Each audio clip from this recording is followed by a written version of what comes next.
All managers are present except Manager Shackleton and Loftus, who are just steps away. The first item on our agenda is always matters from the floor.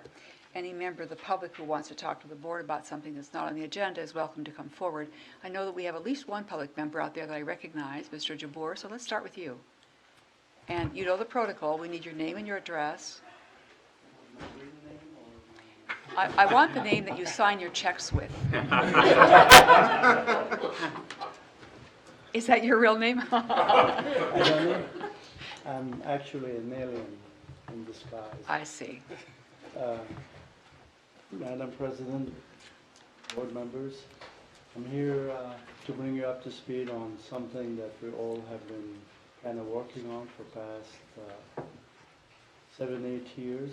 As you recall, about 7-8 years we came up with the idea on trying to put standards on watercraft when the manufacturer build them to become more AIS friendly and easier to decontaminate them and be more likely not to transfer product from one place to another. And in 2012, I think we had a symposium at the Kelly Inn, which we partnered with you.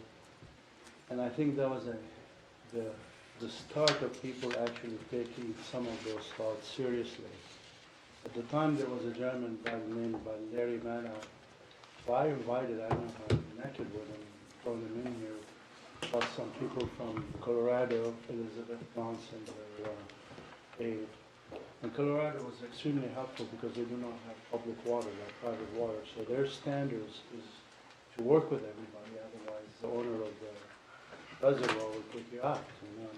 So, and we collectively worked with U.S.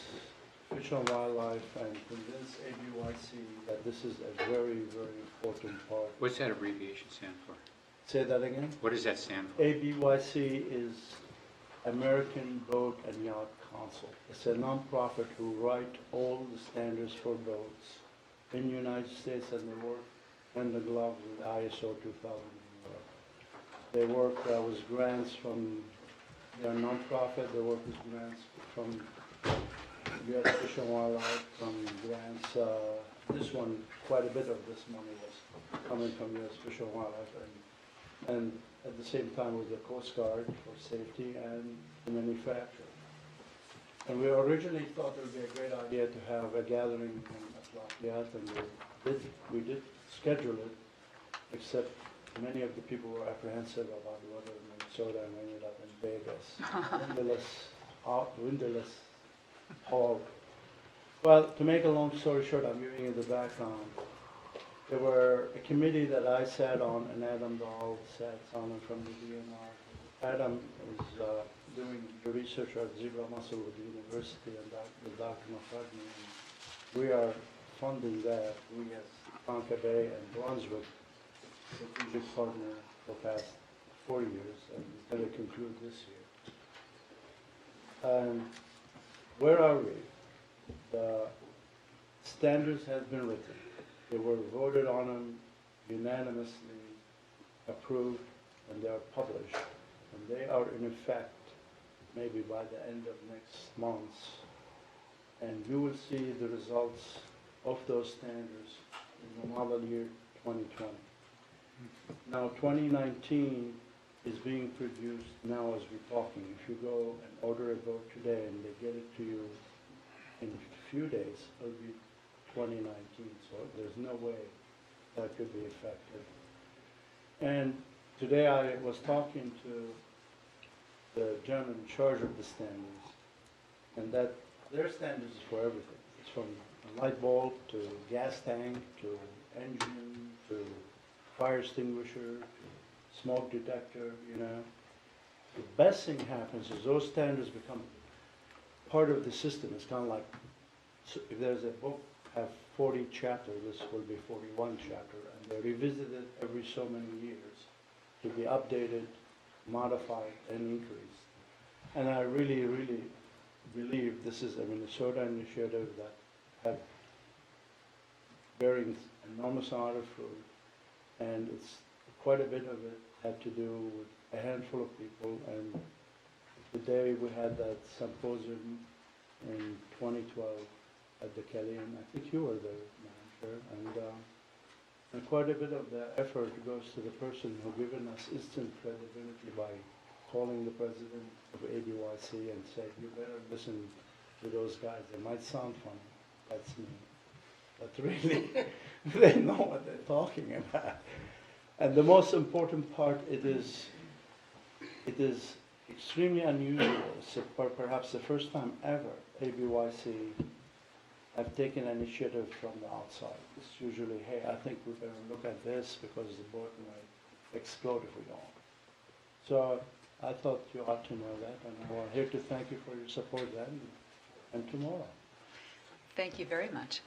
Question, Manager Miller? Yeah, what specification did they change on invasive species? Well, I mean, the committee could not have more than 30% of a certain entity.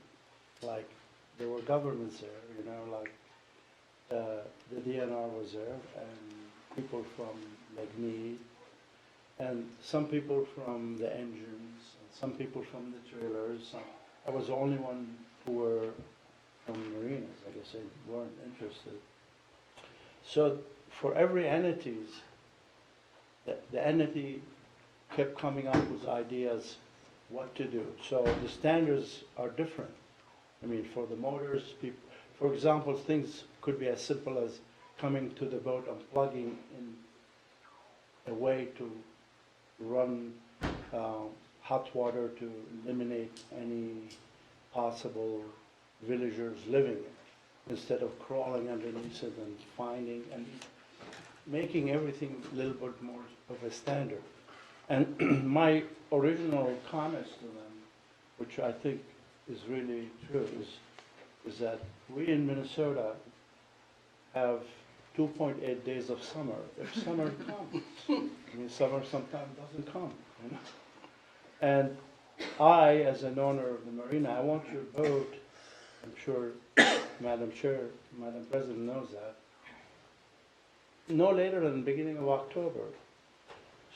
But because we do, you know, have to purge all the water out of it, which is very similar process to decontamination, and we've been doing it for years. And we use about $60,000 with antifreeze to run it through. And so if we come up with a solution to purge the water out of the boats, perhaps we could increase summer. Perhaps we will not have all that antifreeze have to be recycled and taken somewhere. Perhaps with the $60,000 antifreeze could come $500,000 of labor and equipment to go with it. So think about the indirect benefit of rethinking things. We're in 1951 mode, and we really need it to be in 2025 now. And I think after a while, I think Manager Olson was in one of the meetings that we had in Vegas. So they're having the second symposium in September, and they're calling everybody. And there are people there from overseas. I mean, the one I'm mostly impressed with is a German from Wales, who is extremely positive working on it. So the key issue is the industry believe it's a problem. I mean, you can't fix a problem if you don't believe there's a problem. Second of it, they're reacting to it. And third of it is that it is part of the queue to continuously visit and update those issues. So I don't know. I mean, I think it's a major, major positive. Thank you. Manager Olson. I just want to make a comment. I was on at that meeting in Las Vegas, and I think Gabe did an incredible job of motivating the boat manufacturers to get involved and to do something. His comments were related to a short season, and then all of a sudden a father with his children in a long line decides, I'm not going to do this anymore. I'm going to take my boat money and I'm going to spend it on an overland camper or something. I'm not going to spend my whole day with my kids here in a boat ramp. And so the manufacturers suddenly realize that their customer may be gone if they don't do something. And so, to answer your question, there's lots of different phases. The people with the trailers have their own agenda, and the people with the boat bottoms have their agenda, and where water can get trapped. And I had an opportunity to sit on that 4-hour final conference call where our committees came up with the final answers, and we tweaked the language. And so it's been a very active group as a result of this guy motivating them to do that. It's my theory of life. Bribe and blackmail. Bribes and blackmail. First, you get bigger season. Second, if you don't get to the water, you might choose to go ski in Chile. Yep. So could you get a copy of that regulation to Mr. Whisker, or tell him where to find it so that we I would can absolutely do do that. that? If you, I mean, this is fresh off the press? print, but U.S. Fish and Wildlife giving a grant to ABYC to publicize it, but all what they're gonna do is publicize it to the manufacturers. So I told them that I feel that AIS now it's less an urgent issue, and many people don't understand. There are a lot of good things still being done, and I think we need to publicize that, hey, you know, there are the best engineers in the world agree that this is something we should get into. Well, thank you for bringing the good news to us. Appreciate it very much. That's very good. Thank you. Thank you. Are there other members of the public who'd like to address the board on a matter that's not on the agenda? Seeing no hands, we'll move to approval of the agenda. Is there a motion to approve? So moved. Manager Rognus, is there a second? Second. Manager Miller? All those in favor, please say aye. Aye. Aye. Any opposed? Next item is the consent agenda. On the consent agenda, we have approval of the minutes of the June 14th board meeting, approval of check registers for the general checking account, the surety account, and the 325 Lake Road checking account, which is more report, I think, than checking register. And item 7.1, Resolution 18-056, which is authorization to transfer $12,751.55 from the 325 Lake Road capital account to the 325 Lake Road operations account. Is there a motion to approve the consent agenda? Manager Shackleton, is there a second? Second. Manager Rognus. All those in favor, please say aye. Aye. Any opposed? Thank you. I'm going to leave anything for my president's report when we talk about the MOD summer tour. That is the bulk of what I have to say. So Manager Miller, is there a report from policy and planning? I was only there for half the meeting, so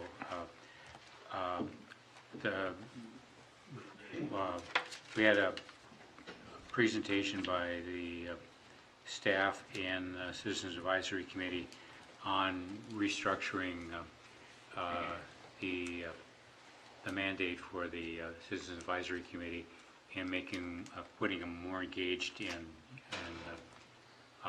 our whole process and redirecting their activity.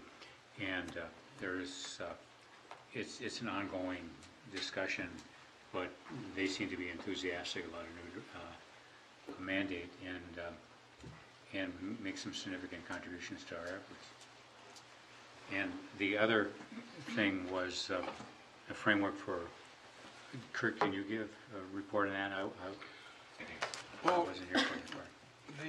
The second report explained our approach to how we can engage the 27 communities that make up our watershed in their planning process for water, and it was a very complete presentation. I thought that it was very thoughtful, and it really is another example of how we're going to try to change the approvals process to integrate land planning and water planning.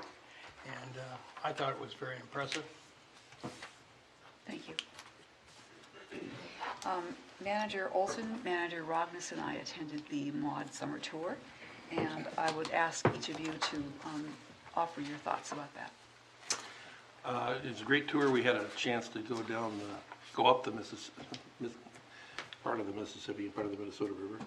And the amount of flow is staggering right now. The river is very high, and whole trees are passing the boat. It was not a place I would have wanted to take my boat. But it was very interesting to talk about the silt filling in Lake Pepin and the practices now that the farmers are using with cover crops to reduce the silt entering the river systems. And the other comment that I wanted to make was related to out in my neck of the woods, Lake Waconia, and in the city of Waconia. Although we on the MAUD board, not board, our president's on the board, but we're members. We have talked about the idea of reusing water, specifically stormwater.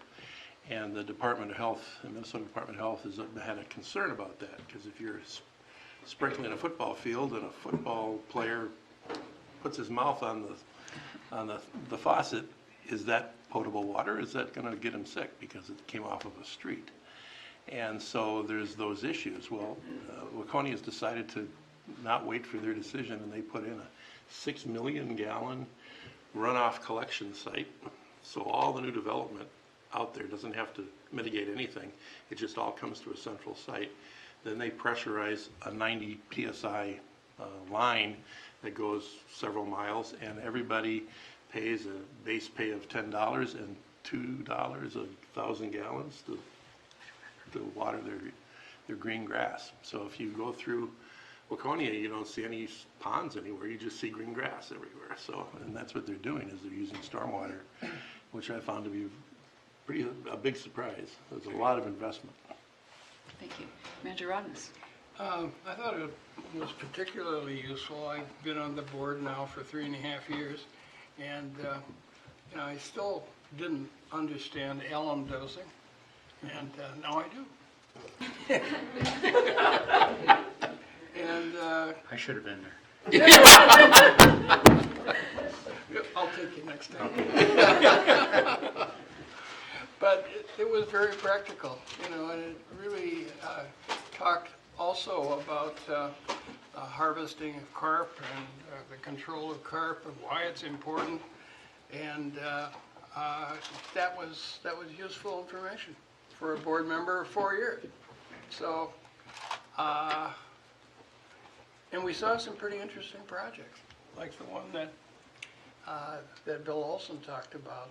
I thought that was really interesting because I designed some of the schools that are out in that area, and they're kept green because of that. That's really a neat thing.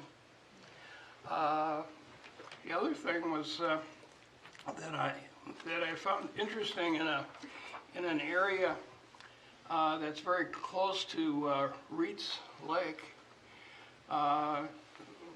where they talked, they must be silver-tongued devils, like James Whisker, and they got landowners to give up the use of their land to collect stormwater, and so it could be metered into Reed's Lake, which is going to be a great boon to that particular lake and the people who live around it or use it. Well, there's a lot of things that I could talk about, but that's probably the highlights for me. Okay. I thought that overall it was a really well-organized and conference with good content, and I think it shows the effects of having a full-time executive director at MAUD. There were some light moments. This is an aquatic plant snack, otherwise known as dried kelp, I think, or something like that. These are called Swedish fish, but they actually call them native fish, and we had a great display of the fish that they were finding in this lake. Which lake, do you guys remember which one it was? Anyway, one of them out there at Carver. Riley Lake. Okay, thank you. And then when we were getting that wonderful, this long discussion about alum dosing, which I added to what I knew, we were handed a lake core snack otherwise known as a Slim Jim, I think. Core sample. That was fun. No, that was really a good presentation. I liked it a lot. Joe Bischoff, that we've seen here, was doing that presentation together with the company that actually does the alum dosing, so we learned an awful lot. I attended the Friday morning sessions, or was it Saturday? I guess it was Saturday. And one of the presenters was Sue Nissen, who is a master water steward who got her training through our project. She was part of that SOS, Stop Over Salting action, and they had been behind getting legislation drafted, or one of the people involved with that, and really were very happy that it had gotten through, though it didn't make it through the omnibus bill. And there was a handout there too. This neck cord has a 1 teaspoon measure that says SOS on it, because 1 teaspoon of salt permanently pollutes 5 gallons of water, and this was a visual to help us understand that. Good conference. Good conference. The upcoming meeting and event schedule is shown here in the agenda. The CAC meeting will be assigned to Manager Becker on July 11th, and you'll see our July meeting dates there. Next item is the permit, item 18, permit 18-015, and it's an enforcement hearing for 2320 Oliver Hill in Orono, presented by Mr. Thompson and Sylvia. Thank you, President White, Board of Managers. I'll be presenting, but I do have Cole up here with me, as he's been a great deal of help in moving this enforcement matter forward. I'll also be calling forward Mr. Sean Witherspoon later on in my presentation as we discuss the impacts of the violation.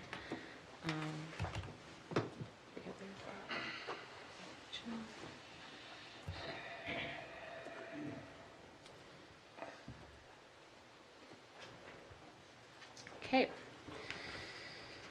President White, Board of Managers, tonight I'm presenting the enforcement hearing for violations to permit 18015 at 2320 Oliver Hill in Orono. I will present the information that's provided in the record under the draft findings of fact and conclusions of law and order that's been provided in the packet.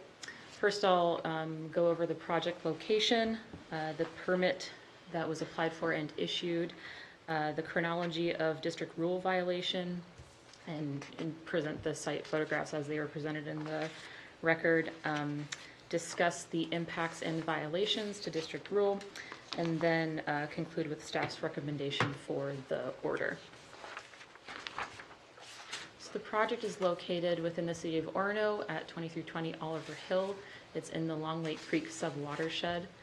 It is part of the Orono Hills subdivision that was permitted in 2014, and as you can see, it's on a property with a second-order stream that passes through it. The stream continues in a southeasterly direction where it joins with Long Lake Creek at a wetland complex near the Wolfsign Trail, and then continues on down toward its discharge to Tanager Bay in Lake Minnetonka. The permit was received on January 12th, 2018, and was for erosion control. As we can see on the site plan, the erosion control plan provided for protection measures such as perimeter control around the construction area and rock construction entrance. Also on the site plan, there's a recorded wetland buffer that was provided as part of the subdivision permit in 2014. This wetland buffer will be important later. Staff issued the permit on February 5th of 2018 to the permittee listed in the findings of fact. On May 31st, staff conducted a routine site inspection and discovered missing and non-functioning erosion control measures and perimeter control, and also the discharge of sediment and dewatering washout through the site, through the wetland buffer and into the stream. These pictures depict the discharge across the site where it has passed the erosion control and now where it is in the stream. Staff issued an inspection report, which was also provided in the record, requiring the permittee to install a silt fence around the construction area, install sedimentation basins and ditch checks to provide proper filtration of the discharge, and also remove the sedimentation from the stream and the wetland area within 7 days. Staff subsequently visited the site on June 5th and June 8th to monitor the progress of compliance. As documented in Exhibit M of the findings of fact. In these photographs, erosion control measures had not been installed or reinstalled or secured, and discharge had not been removed from the site or the stream. And so on June 15th, staff issued a notice of probable violation requiring the permittee to once again install and repair erosion control BMPs and remove the discharge from the stream and the wetland buffer, and complete that by June 18th. So this was the site on the 15th, which shows the sedimentation on the site and then also where it is within the wetland buffer. At this time, staff engaged WANC Emergency Response to assess and advise on remediation measures. A safety data sheet provided by EH Renner indicated that the discharge was bentonite well drilling material, and so it was important that we continued to work with WANC to advise us on remediation measures. And here's the site condition on June 18th, which was the deadline of the notice of probable violation. So after further inspections on the 18th and the 20th, documenting that erosion control had not been completely installed or repaired, and that discharge remained on site and in the stream, staff issued a compliance order ordering the removal of the accumulated sediments to limit further discharge, reinstall silt fence and provide additional silt fence and perimeter control, cease and desist all land disturbing activity or other activities that could mobilize pollutants, including additional well drilling or dewatering, and then also obtain necessary permits to enter downstream properties and submit a plan for removal of pollutants from downstream water bodies and submit this plan for approval by the district. Also, to prevent further downstream impact, the district instructed WANC to implement a underflow dam to contain any further discharge downstream of material that remained in the stream. This was implemented at the stream's intersection with Watertown Road. And it was installed per the scope of work provided within the record. So now I'll discuss the impacts.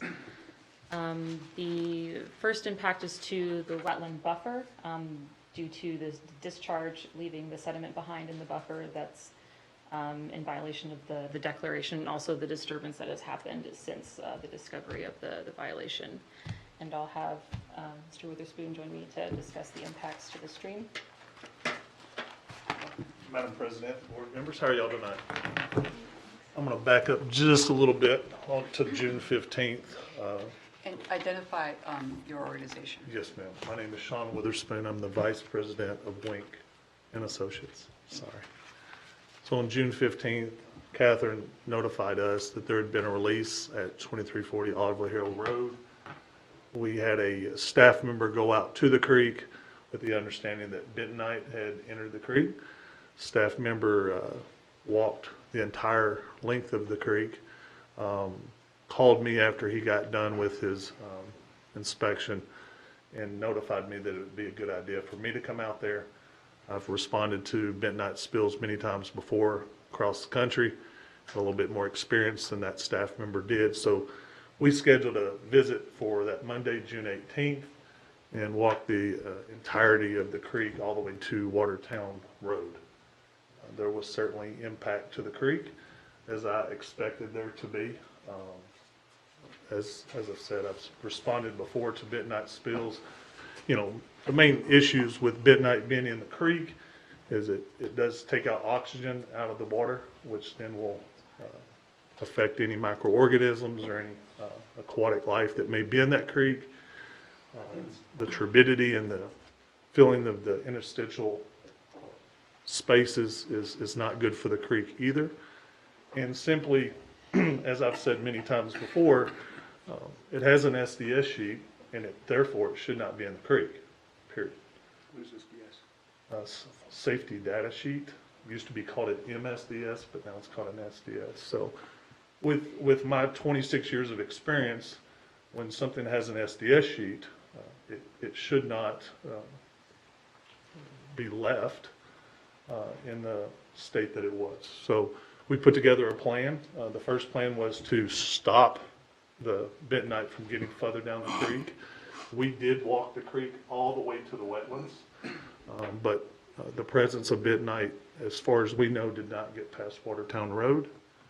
We constructed the underflow dam, and to this point, none of the bentonite has gone further than Watertown Road. Madam Chair, Mr. Welch. to Manager Shackleton's question, the information sheet that Mr. Witherspoon mentions is the same one that Catherine talked about, and that is in the record, in the manager pack this evening, in the record for the evening.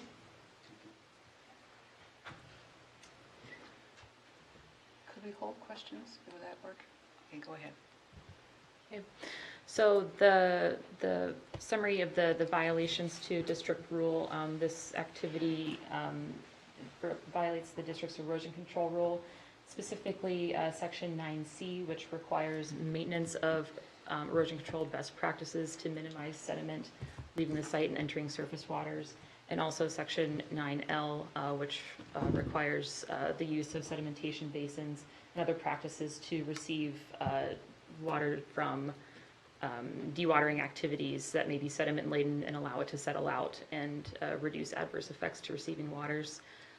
This is also in violation of the district's illicit discharge rule, which under section 3F just plainly prohibits the pollution of water courses.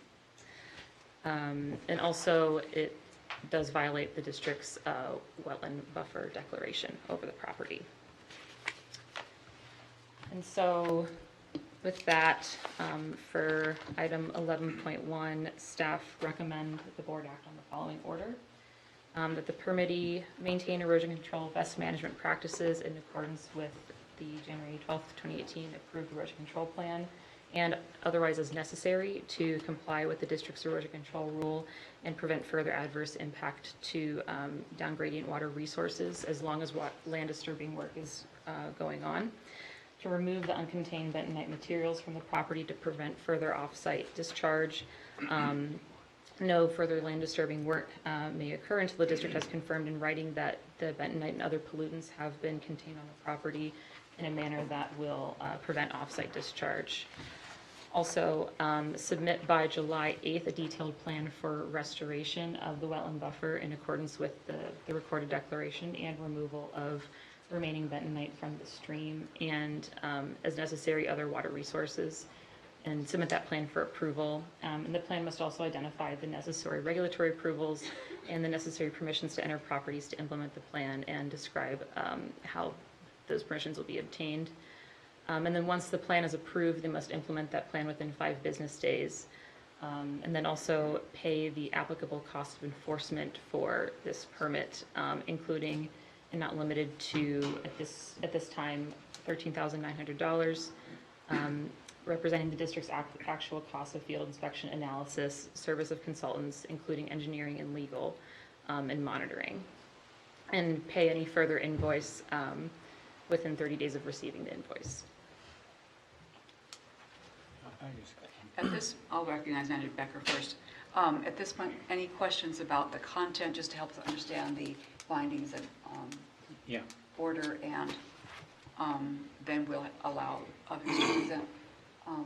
Did you have a comment, Mr. Whisker?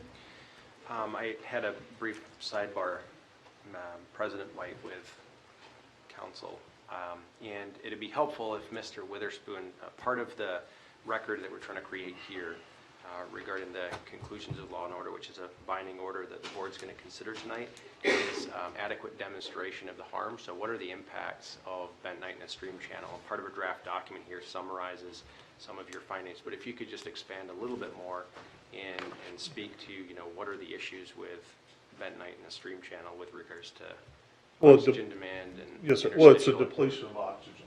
I mean, we use bentonite, we're using bentonite in Iowa on a spillway on there to get oxygen out of the water. That is something that we've commonly done through my career, is introduce that bentonite to do just that, with a permit, of course, to be able to do that. So it does take the oxygen out of the water. I'll go back to this, James, is it's not meant to be there, just like anything else, just like oil or acid or corrosive. It's not meant to be there, therefore it shouldn't be there. You know, in 26 years, I've cleaned up nearly 5,000 spills. What I was cleaning up was not supposed to be there. The same way I'm picking up 400,000 gallons of crude oil. That crude oil wasn't supposed to be in the cornfield. Same way here. Is it as damaging as crude oil? No, I'm not trying to say that whatsoever. But should it be in the creek? Madam President, it should not. Thank you. Mr. Walsh? Mr. Witherspoon, this is probably so self-evident to you as to not be worth noting, but we want oxygen in this creek. Well, you do want oxygen in this creek if you want something to live. And I'm In assuming other the words, watershed would it's like. harmful to the what? Well, it's mainly fish harmful or to the microorganisms Okay. in this case. I mean, let's be fair. This isn't the Minnesota River, but it is a important stream that helps to manage this watershed, and it should be kept to the level of cleanliness that you would expect. And at this point in time, it's not there. And you also spoke about the effect of having it on the bottom, and Yeah, the interstitial spaces, you know, a creek has a natural flow to it that Mother Earth and God has created for that creek. Anytime you put something like bentonite or anything else into a creek, it changes the creek by definition. okay. It's thank like anything else, it shouldn't be there. you. Your question, Manager Becker? I understand bentonite clay has a high lead content. It does, Is that a problem? it is. How? Well, I mean, the microorganisms that are living in the stream now do not need that level of lead contact. And lead persists in the food chain? That's really hard to say, Mr. Becker. I wouldn't go as far as saying that it would remain in the food chain. I wouldn't go as far as to say that it doesn't. I would have to do further analytical analysis to give you a fair and true answer to that. But the lead levels for fish in the Mississippi River and the lead levels associated with acid rain are of concern because of the food chain. They are. I don't think the lead content within bentonite is reaching that type of level. There is lead in that material, but not to that level. When a product has an SDS sheet, it's because it's manufactured, right? If this was clay in the creek, it wouldn't have an SDS sheet. It would have an ASTM sheet. In this case, bentonite has an ASTM sheet and an SDS sheet. But by definition, when something has an SDS sheet, it is manufactured. It is produced by a human being. It is produced in a plant somewhere. So I'm not willing to say that it would remain in the food chain, if you will, but lead is now in that creek that should not be in that creek. Okay, that's good enough. Thank you, sir. Manager Miller? I don't know what bentonite is. Would this damage be similar to like taconite tailings? Say that again, sir. Would this mineral or product be similar to taconite tailings? Similar, but very little similarity. Okay. Was there a hand down here, Manager Robbins? In architecture, we use it to de-water or keep water from going into basement spaces. Mhm. And so I think it's probably its most natural use is a waterproofer. And that's definitely not something you want on the bottom of your stream. And that's where the oxygen is bubbling through the water, right? Yes, sir. Okay. Thank you. Manager Scheckter? Bentonite will remain in the creek bed, correct? Unless it's removed, yes, sir. And it looks like it flows, based on Google Maps and looking at it right now, it flows in people's backyards. Yep. Do you think this would create a public health issue No, sir. if there were kids who were walking in the creek? I would not want my child to walk through it personally, but I don't think it creates a public health issue. I do know the landowners along that creek have noticed a change in their creek. I personally, after walking that creek many times, they began to wonder, who is this big tall man walking through my backyard? and came out to investigate, they did notice an immediate change in their creek. There are several landowners there, especially as you get down towards Watertown, that very much manicure that creek, and on the other side of Watertown as well. And the gentleman right there on the corner of Watertown, I mean, he noticed it right off the bat. But to say that I don't think it goes that far. I think really what I'm saying is it just shouldn't be there. I don't agree with you. Yes, sir. Any other questions, Manager Olson? I did have one question on the underflow dam. What is in the bags that create the dam? Sand. Just sand? Yes, sir. We did it with sandbags so that we could easily remove it when it was time to remove it. And then, of course, we created the underflow so that water could continue to flow as it's Yeah, I supposed see to. the pipes above. Yes, sir. Yeah. And I've probably installed 20,000 underflow dams in my career. I mean, it's something that you do quite often. Okay, thank you. At this time, then, we'll invite anyone associated with this action on the property to come forward and speak if you wish to.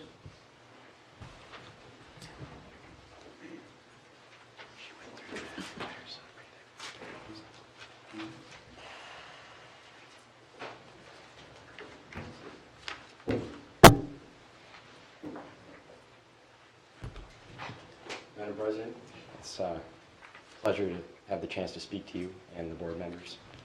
I am Ed Renner with E.H. Renner and Sons Well Drilling. Go ahead, sorry. Sorry. I'm Rob Bote. I'm a senior ecologist with Kellogg Environmental Services Company. Good evening, Madam President and board members. I am Steve Sauber with Youngfield Homes, Vice President.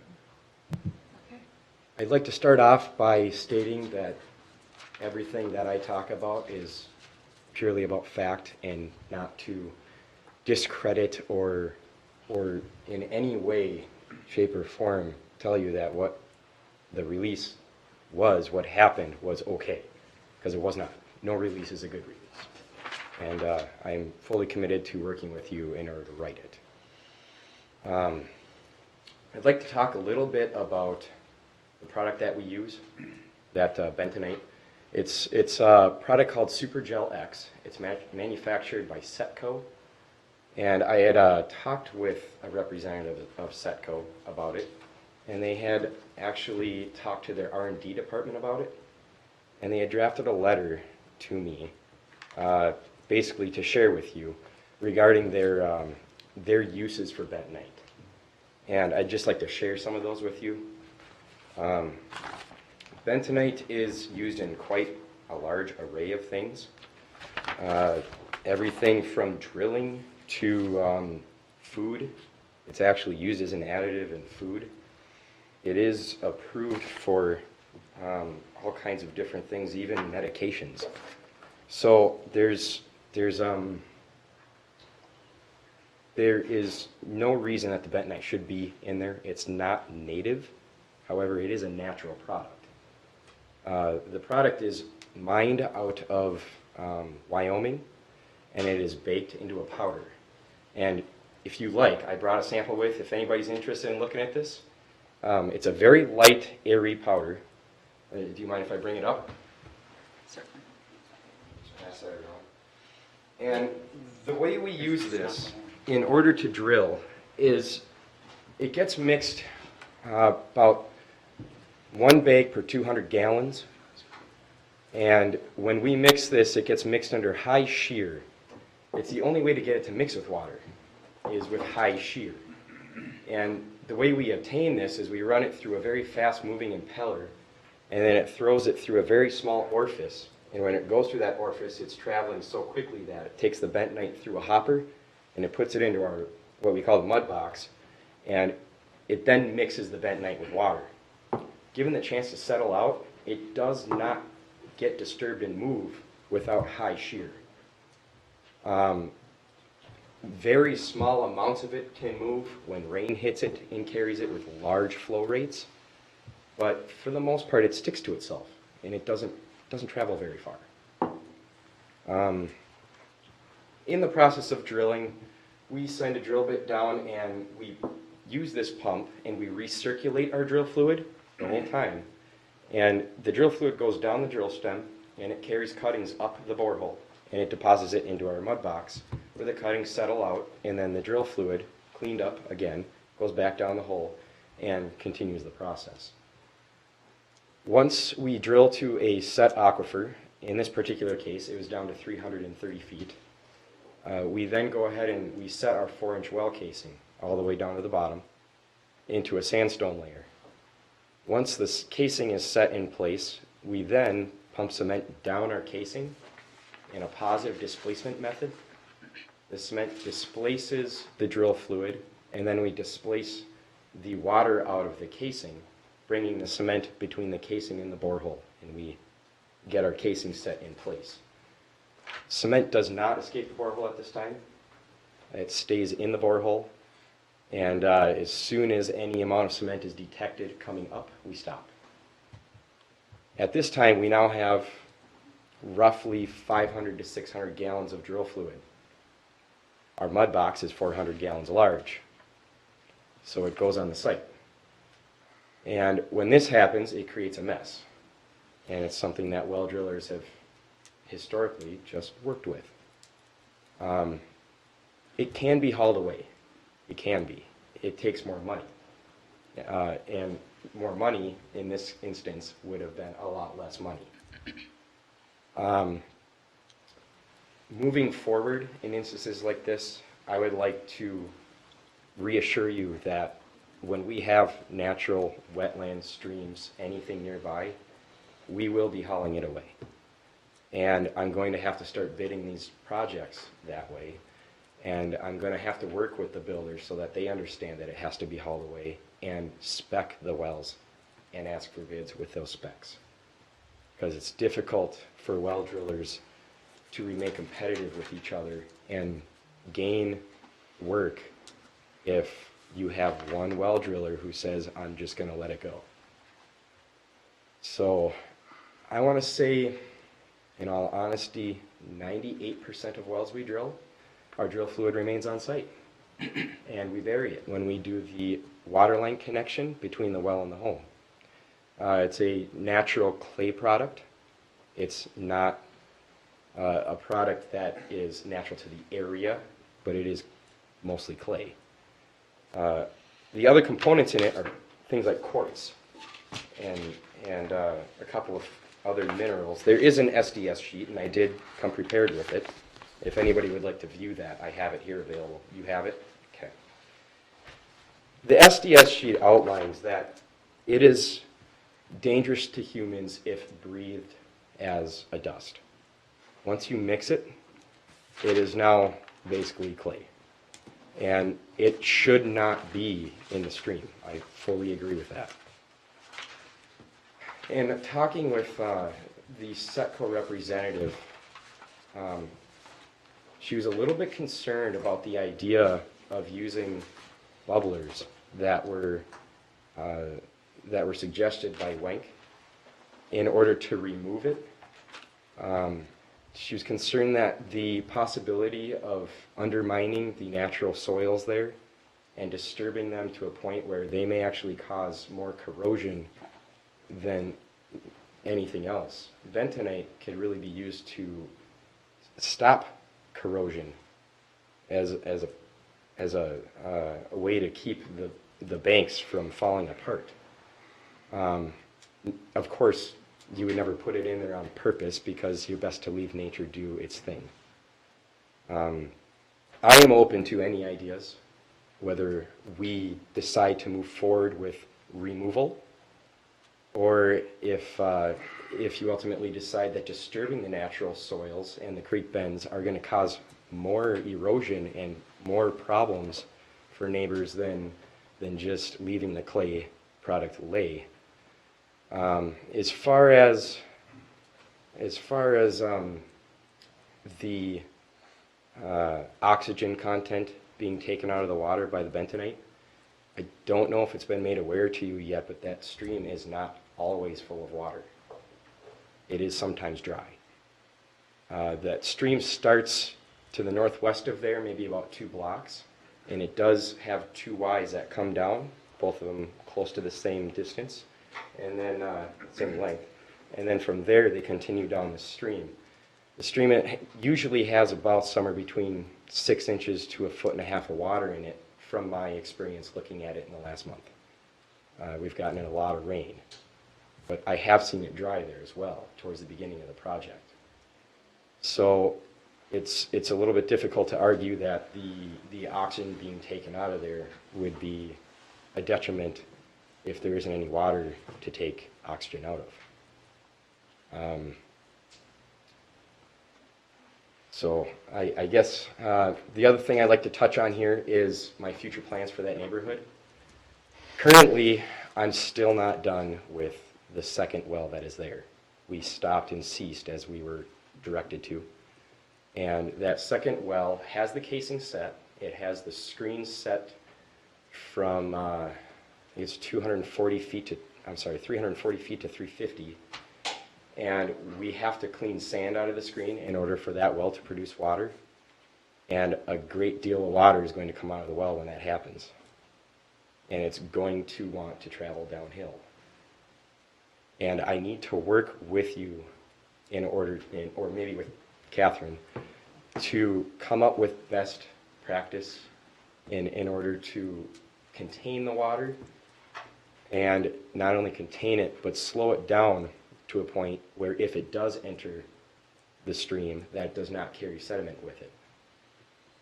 The plans to develop this well could involve anywhere between 10 and 20,000 gallons of water to be removed from the well in order to make it a viable water source.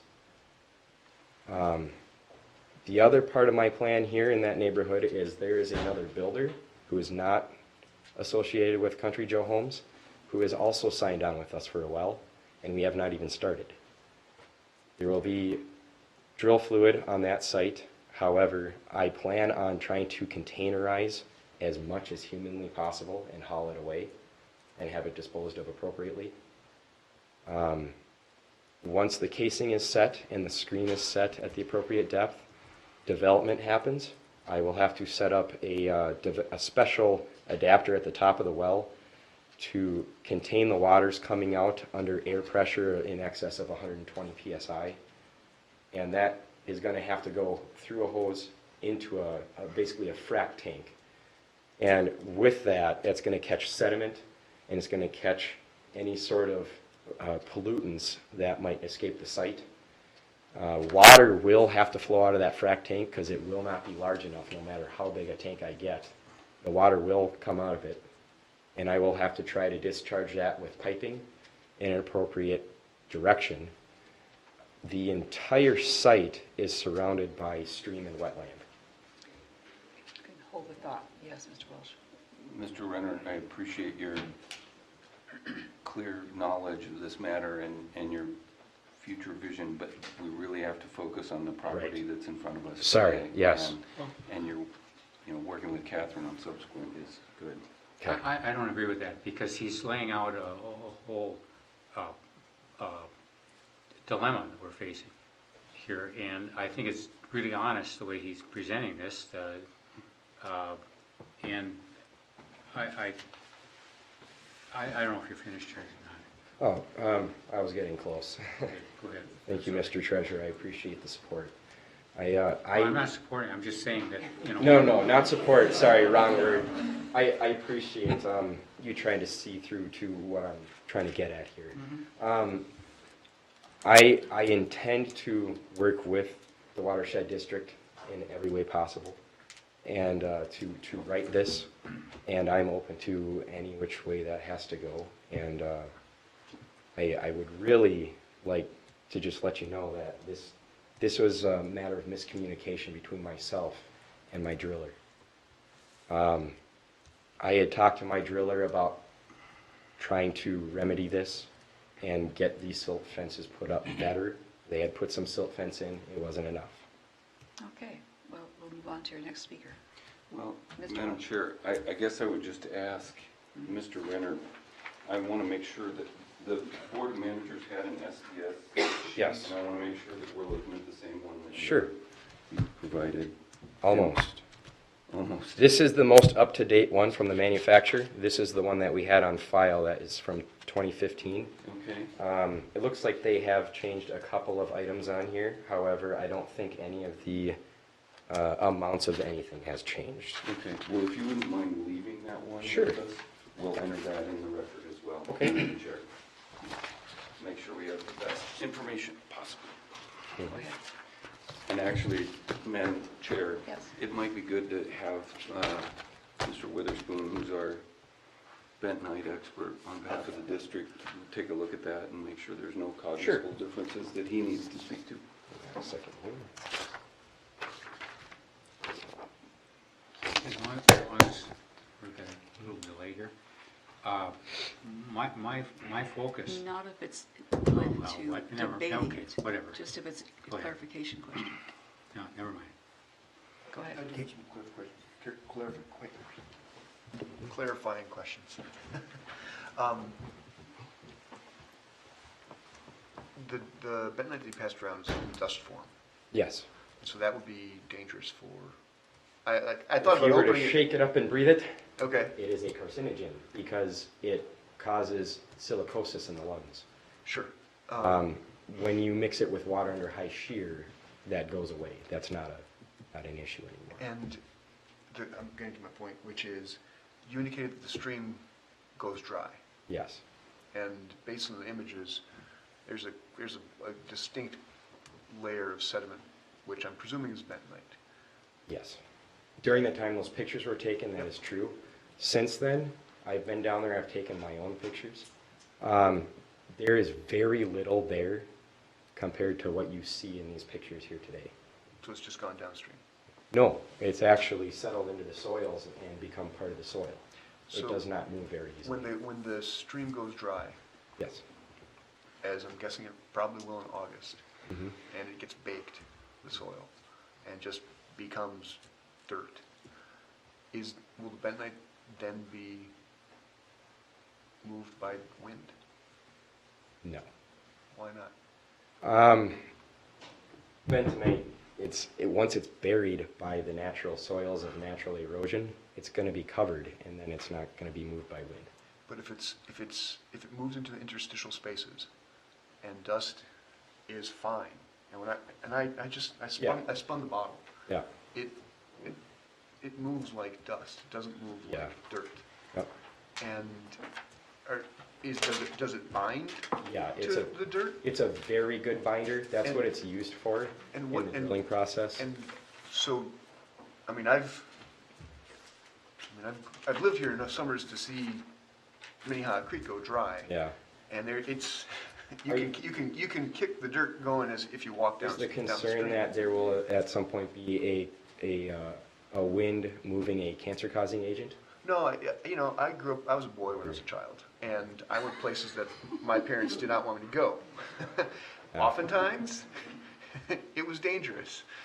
And my concern is that some child who was like me, and sometimes might be adventurous, would go into a dry stream bed and root around for stuff. So the bentonite, when it's harvested, has a water content to it that keeps it from moving. It would take a very hot sun over many years of drought to dry this bentonite entirely out. It's always going to have some water content to it. How it's in powder form right now is they actually bake it to get it to that point so that it can be mixed and easily moved through a mixer to be used for drilling. Okay. When they harvest it, it actually comes out as a clay, and then they bake it and grind it. And I understand what that means. Okay, we'll move along then. Madam President and members of the board, I'll keep my comments relatively brief. I was brought on by Joey Miller of Country Joe Homes a week ago today to help resolve this compliance order. That was one day after the compliance order was issued, but unfortunately it was substantially longer than that after the discharge occurred, because the bentonite discharge occurred actually on June 8th and June 15th. So we're looking at, my point in mentioning that is that there's about 12 or 13 days in there since a lot of this activity has happened. A lot of the bentonite was cleaned out of the creek on the morning of the 18th of June, when E.H. Renner and Sons had a crew in there of, what, 4 or 5 people? We had 5 guys there, Yeah. shovels, waders, buckets, and we hauled a very good amount of the bentonite that was there out of the stream and put it back on the property that was having the work done. So, and they worked on that until they were told to stop when the inspectors from Wank arrived, and then they stopped. And subsequent to that, the silt fence has been repaired and replaced, and there's actually part of the site where the actual discharge occurred. There's 5 rows of silt fence there. They all don't entirely circle the site, but there's sort of cups to catch this, whatever might erode in that direction. But my main point is that I was brought here to help resolve the situation. I've looked at the creek 3 different times in the last week on 3 different days. I've sampled the soil in the creek bottom. The native soils in this area are clay loam and loam soils, Hamel loam and Glencoe clay loam. So about maybe 1/3 of the native soils are also very small soil particles, similar in size, maybe not quite as small, but similar in size to bentonite, because that's the smallest soil particle is a clay particle. When I observed the creek, I did not see substantial bentonite left in the creek. I really didn't see any, and I walked about half of the distance of the creek. I sampled upstream and downstream from the spill, where the spill occurred. I could tell the difference of the nature of the soils in the immediate area where these guys were working to clean it up. And so I think the conclusion I'm left with is that we want to continue to work with the staff and the consultants from Wank. We've reviewed the situation in the field multiple times, but we've never really been able to review it together. And so I think having multiple experts from different parties on site together would help arrive at a cleanup procedure that would be mutually agreeable to everyone. One other thing that was raised earlier was the question about the amount of lead. Some of the materials I've gotten on the bentonite indicates the lead concentration was about 28 milligrams per kilogram. And so that works out to about 0.003% lead, just for your information.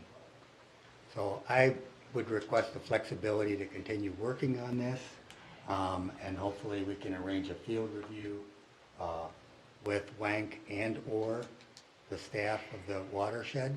Hopefully we can do that early next week so that we can prepare the plan and submit it by the end of next week. Thank you. You, sir? I don't have any further, well, I just want to say that we are working with Ed Renner, and Rob here, and we want to continue to work with the Watershed District to get this resolved. It's important for us, it's important for the neighborhood, it's important for everybody around it, so that's kind of what we're trying to do here, so. Thank you. Thank you. Chair, Mr. Welch. I know you've got several different folks working. You said you were Mr. Stauber, is that right? Oh, yes, Steve Sauber, yep. Steve Stauber, and you're Youngfield Homes. Oh, Country Joe Homes, sorry, Country Joe same thing, is yep. a business name Yep. that you're using, and is E.H. Renner a contractor to Yes, your yep. organization? We hired E.H. Renner to put in the wells Thank you. in all of Oliver Hill. Thank you. And so Youngfield/Country Joe is the permittee in this case, manager? That is correct. Okay, Manager Miller. I guess this is where we get a chance to check our mission. In the past, we were regulators. Okay, find them, make them clean it up, and go on, and we'll make some more enemies. Our mission is to collaborate with public and private partners to protect and improve land and water for current and future generations, okay? This obviously isn't doing it, but it was a mistake that they offered to correct, and I'm not sure that our consultant is taking into account that the order to clean it all, to clean everything up is not, I don't think it's reasonable at this point. Unless somebody's going to argue with, unless somebody's got an argument with their statement that it's being absorbed, and is that true or not? If you want me to answer that? I mean, it can certainly still be cleaned up. I do have some agreement with him that at this point, you have to remember, we're nearly 30 days into this, right? In my business, you respond to something in 30 minutes, not 30 days. So there is a lot of truth to what he's saying. I think what they're getting to right here is us working together to do what's best for this creek is a solution to this problem. Having them come in here today and say what they've said, I think they're ready to do that. So to answer your question, Mr. Miller, I still think there's more that can be done that will be beneficial to this creek. And as long as they're willing to work with us and the district, I think we can solve the problem. Thank you, Mr. Witherspoon. Would staff like to respond in any way to what's been said by the permittee?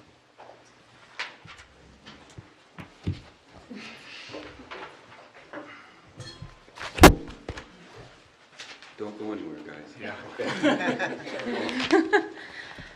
Yeah, just shortly, I do appreciate the effort that's been put forth since the compliance order was issued last week.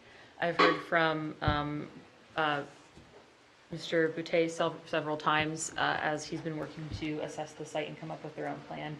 And I do think that us kind of working together and assisting them through Sean's help will help kind of create the plan that they need to implement on the timeline that's needed. So the draft order is to maintain erosion control practices and to remove uncontained bentonite materials. Is that the order that you would still recommend to the board?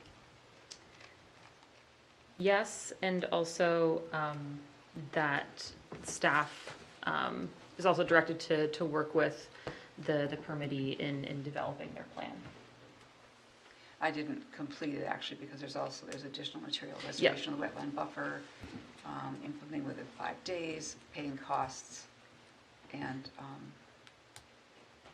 I'm not reading fast enough here. There's another item. Costs. Manager Loftus. Our staff a question. Do you know when the 5 rows of silt fence were installed? They were installed based on the pictures that were provided. I think it's listed here in the order. There were photographs provided from Rob Boutte on June 25th. Okay. And So they were installed between the compliance order being issued and today. And you, as staff, have been available to work with the permittee the past 30 days on all these issues. You haven't been unavailable, correct?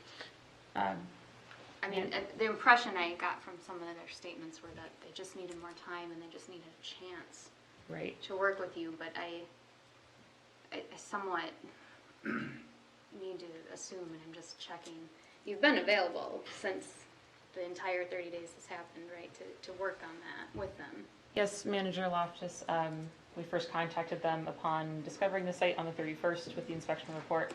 And then through monitoring the site, we followed up with the notice of probable violation, providing further guidance on what needs to happen, and did not, or did hear back from them at that time after issuing the notice of probable violation. After following through with the compliance order, we did have a follow-up site meeting on the 21st as well to kind of assess the site and kind of talk about next steps of what needed to be done. But the first initial request to get erosion control were left unanswered. Yes, based on the documentation. Okay.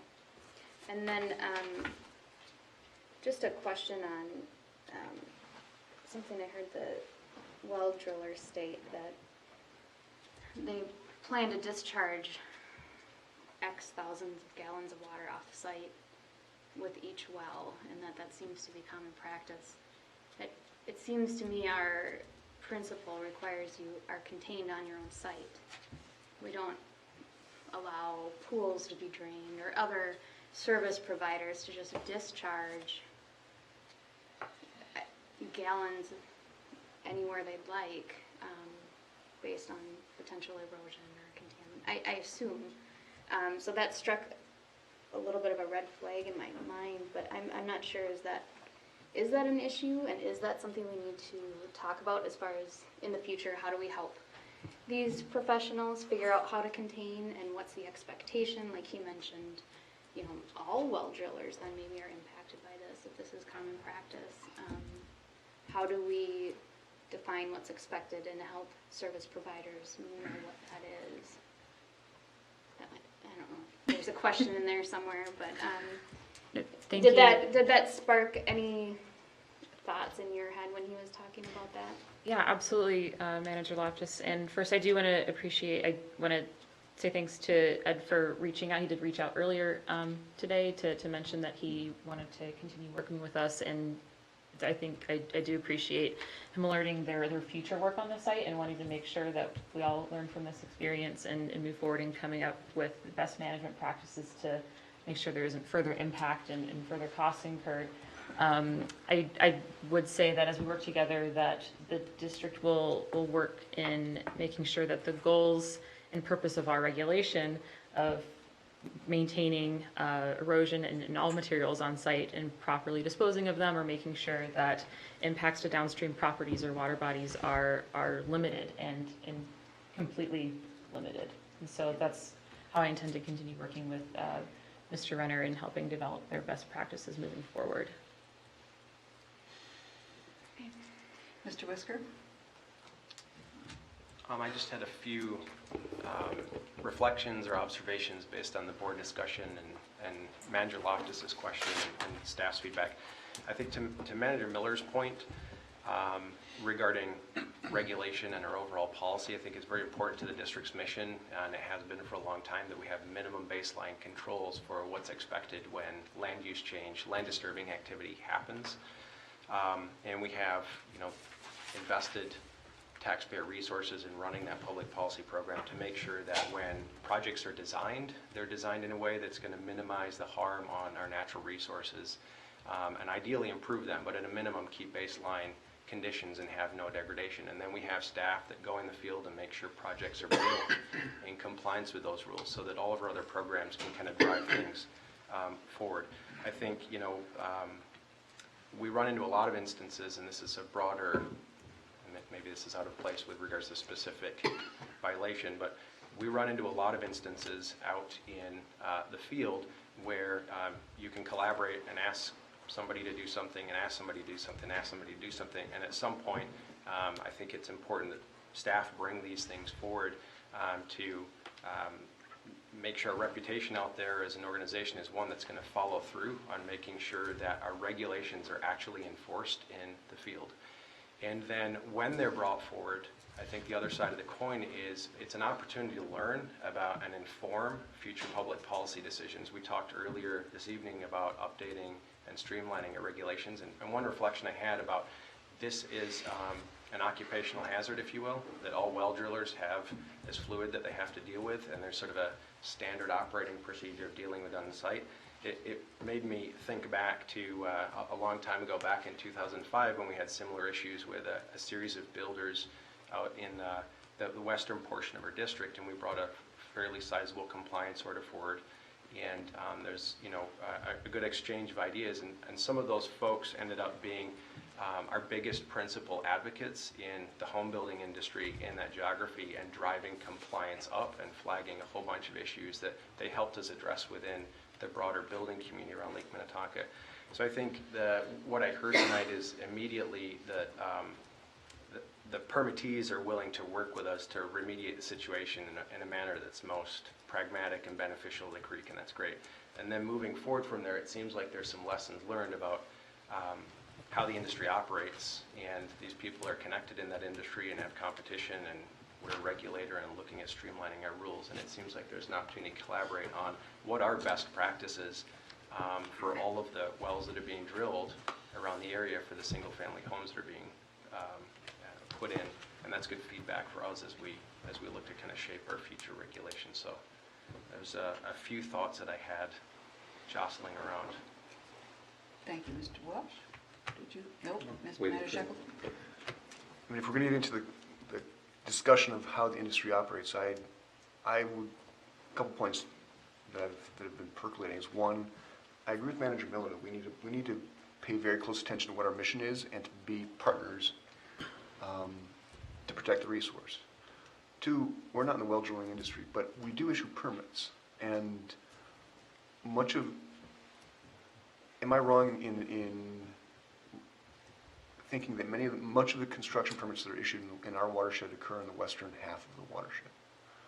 So on the upper part. Mm-hmm. Yes, I would agree with that. And my sense of the difference in topography between the upper watershed and lower watershed is the land around Lake Minnehaha is pretty flat. And no, not compared to the lower watershed? Okay. So in our permits, do we deal with pumping very often? Dewatering plans? Yes, we do. We And have.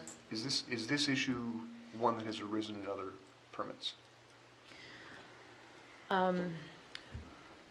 Manager Shackleton, for my experience so far here in my 3 years, this is the first time I've seen an instance where discharge from well drilling activity has sheet flowed across the site like this, and it not just being a groundwater dewatering, but the actual drilling fluid that was used in the operation.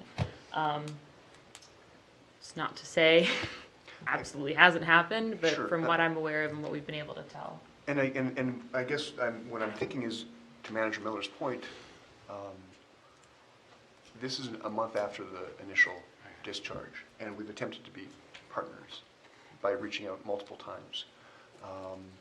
And my sense from what our engineers have indicated, and from what their engineers have indicated, is that the initial response has not occurred. Well, cleaning the bentonite out of the existing stream channel is will not be as successful as it could have been a month ago. And so, to that end, I'm more interested in what the plans are going forward, and extremely frustrated that it's taken a month and the response happened on June 18th. And additional silt fencing went up on Monday, 25th. Manager Miller? I was on the downtown district heating board for 10 years, and we had big artesian wells on an energy block, and they drilled some new ones. And yeah, they had a box there, but most of the water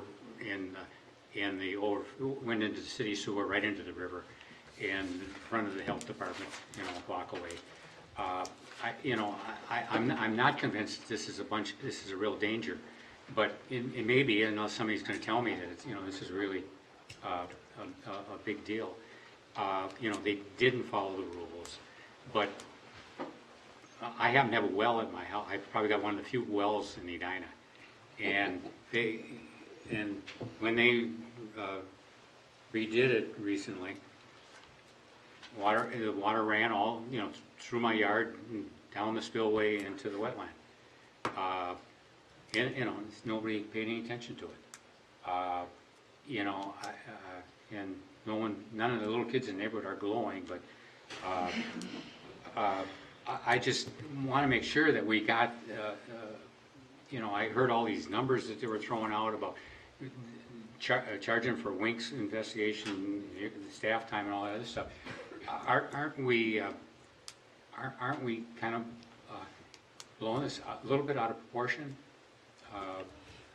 You know, I'm just trying to put it in a framework of, yeah, it's a violation, shouldn't have done it, they won't do it again, obviously, but they're gonna be building other wells, and we're, in that same neighborhood, so, you know, we've got to figure out a solution, and one that isn't gonna drive them out, and they'll have to find another well driller that's gonna charge a lot more money to do the project because of this experience.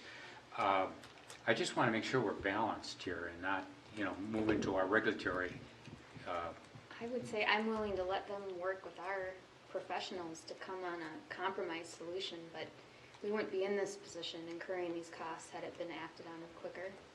So I think the costs are appropriate. That's just my opinion. President Mr. White, Bean, one last comment. Manager Miller, I think this is a great opportunity to take those lessons learned and you actually use this as a partnership opportunity to show how we can do it. I think the fact they're willing to go out and work on cleaning up the creek, at least to their extent they've already started to do that, we can leverage that and then use the remaining drills that they have to put in place to get the wells in place. Use that as a learning opportunity of how do we use best management practices to do a lot of these casings. Because it's similar to dewatering. It's what are the best management practices? Where do they need to isolate it? This was a big issue with concrete trucks and concrete washouts. And then they started to look at how do you start to manage concrete washouts and trucks. We've advanced that. I think this is a great opportunity to take that the next step. We've learned from this. We'll figure out with our partners how to take care of it and then make sure it's not an issue as we start to move forward. I guess I think leveraging this as a good opportunity is something we should do. Okay, we've discussed this pretty thoroughly, so let's set aside the question of going forward, which we know is going to be a lot of discussion about that, and come back to the order and findings we have before us, recommended orders. And Mr. Walsh, would you offer some comments since you've advised us on this? Certainly, Madam President.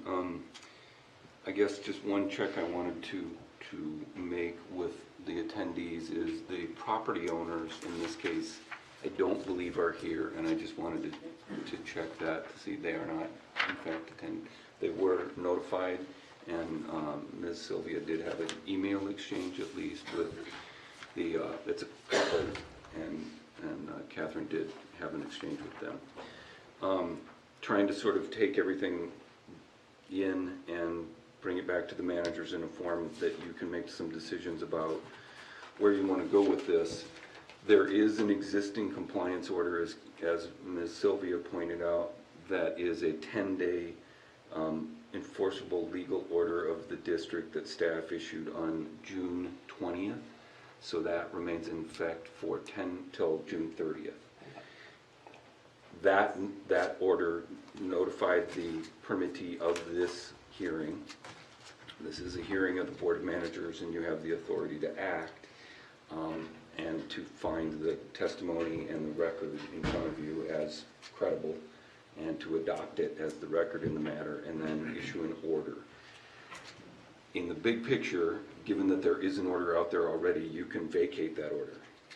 And then the parties would move forward with the district in a kind of collaborative way, but under no regulatory authority from the district, other than the fact that the permit remains in place. And all of the requirements under the permit need to continue to be complied with. You can continue the order that is in place, which was a very quickly drafted order, and I will say does not differ very much from what's in front of you tonight as a concept order that staff put together, except that the order in front of you in the packet tonight, draft order, acknowledges that they don't need to install the erosion control anymore. They need to maintain what's there because, as you saw in the photos, it has been improved quite a bit. Correct me if I misstate any of this, please, Catherine. And then remove the uncontained bentonite materials from the property to prevent further on-site discharge. And I'm just going to pause to ask Catherine and/or Sean, does that remain an issue, or is that now all contained? They've done a great job of cleaning up the source. I would deem as clean at this point. So it looks like the land disturbing work does not need to be refrained right now because they've contained the material well enough to where there isn't a risk if it rains this weekend that we're going to get We're gonna be back here. Yes, sir, there's no source. So you may want to remove number 19. Number 20, in discussing this with staff, has to do with submitting, the board order that's proposed is, please submit a plan, and staff will approve it. So basically, you'd be delegating the authority to Mr. Whisker to work with his staff, to work with the well drillers and the permittee to come up with a plan that's based, that the managers are not in a great place to say, oh, there's bentonite here and there isn't there, and this is bad and this isn't bad. Send those guys off to figure it out, and they come back to staff, and if James is satisfied that his staff's concerned about the bentonite in the creek, which the applicant and driller, or the permittee and the driller acknowledges not supposed to be there, can be removed without causing any further damage, then that order, that plan can be implemented and resolved, and Mr. Meehan can leverage it to further activities. The costs have been incurred. The board can recover those under state law and under your rules. As to the well drilling, the district does not regulate drilling of wells, and we don't, it's not the district's field of expertise. The district says whatever you're doing in forms of land disturbing activity, which is everything to do with what those guys are good at and what they do, you just can't have it go off-site. You have an illicit discharge and detection rule that says pollutants cannot enter the creek, into a water course. They did. So the violations, I think the managers have basis at this point to make a finding that those violations did occur. And as to the further portions of the order, those are in the manager's discretion. Ms. Sylvia, I think, noted that the idea that there will be an additional financial assurance is not one she's recommending at this point.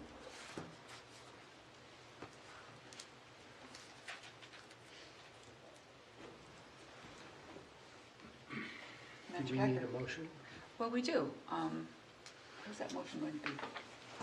I would move that we adopt the order as recommended by staff. Staff or the attorney? Staff. Is there a second to Manager Becker's motion? For the purpose of discussion, I'll second it, and Manager Sheckleton? I would like clarification on the distinction, just additional. Ask your question. I would just want to make something to clarify specifically, once again, just so that I can hear it a second time. The distinction between staff and the attorneys. Oh, So- The attorney recommended removal of items 19 and perhaps item 20. I think 19 is moot if there's no material on the surface. If we're wrong, it comes into effect. And 20 is the heart of what we want to do, which is remove the material from the creek. So I think that as staff drafted it with the help of the attorney, it's a satisfactory and wise order. Mr. Welch? I may have misspoken. I did not recommend, and I don't make any recommendation, but based on what I heard tonight, 23 may be one that the managers decide not to do, and that Ms. Sylvia recommended that the financial assurance in 22. I guess the point I was trying to make is that item 20 is kind of what has been discussed here. Come up with a plan, implement a plan. James says okay. That's it. Well, if you would like, I would amend my motion to make it the recommendation of the order as recommended by our attorney. Deleting items 19 and 23? Managers, I heard Manager Becker say he wanted to keep number 19. So. Oh, okay. It's harmless. Moot, you said, yeah. Indeed. Yeah. I agree. So, Manager Sheckleton seconds, so approving the findings and the order without paragraph 23. Discussion of that motion. Manager Miller. The, our recent success is the fact that we can put ourselves in the mind of anybody that we're dealing with and accommodate their goals and ours. And, you know, well drillers aren't cabinet makers. I mean, you know, it's a rough industry. I mean, it's a very dangerous industry too.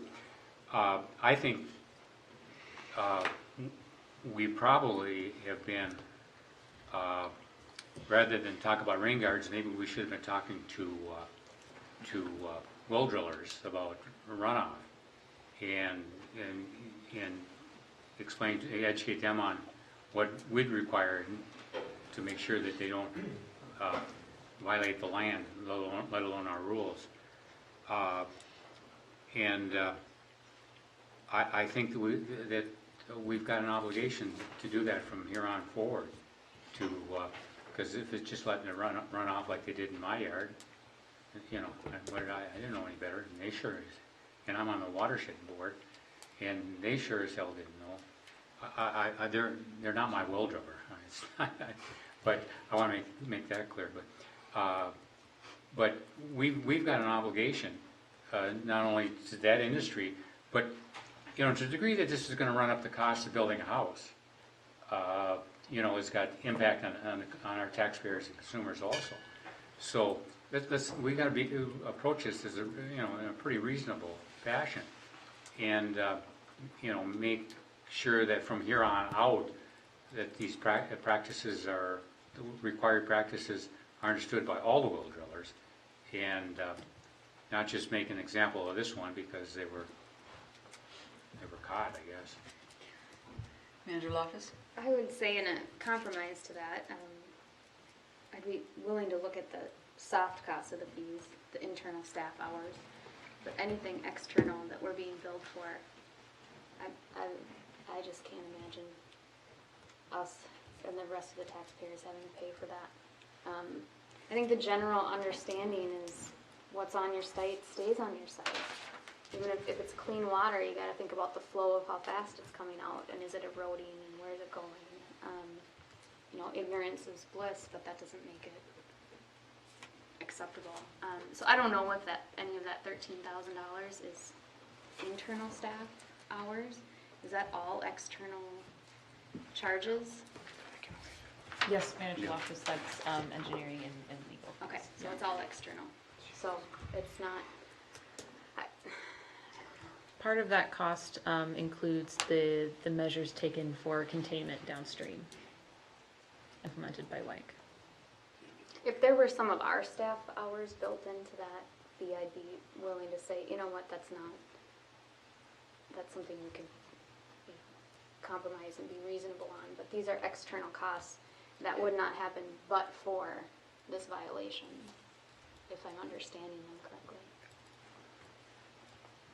I don't know, it's tough, but it's And reality. as you pointed out earlier, it could have been remediated early, and action wasn't taken.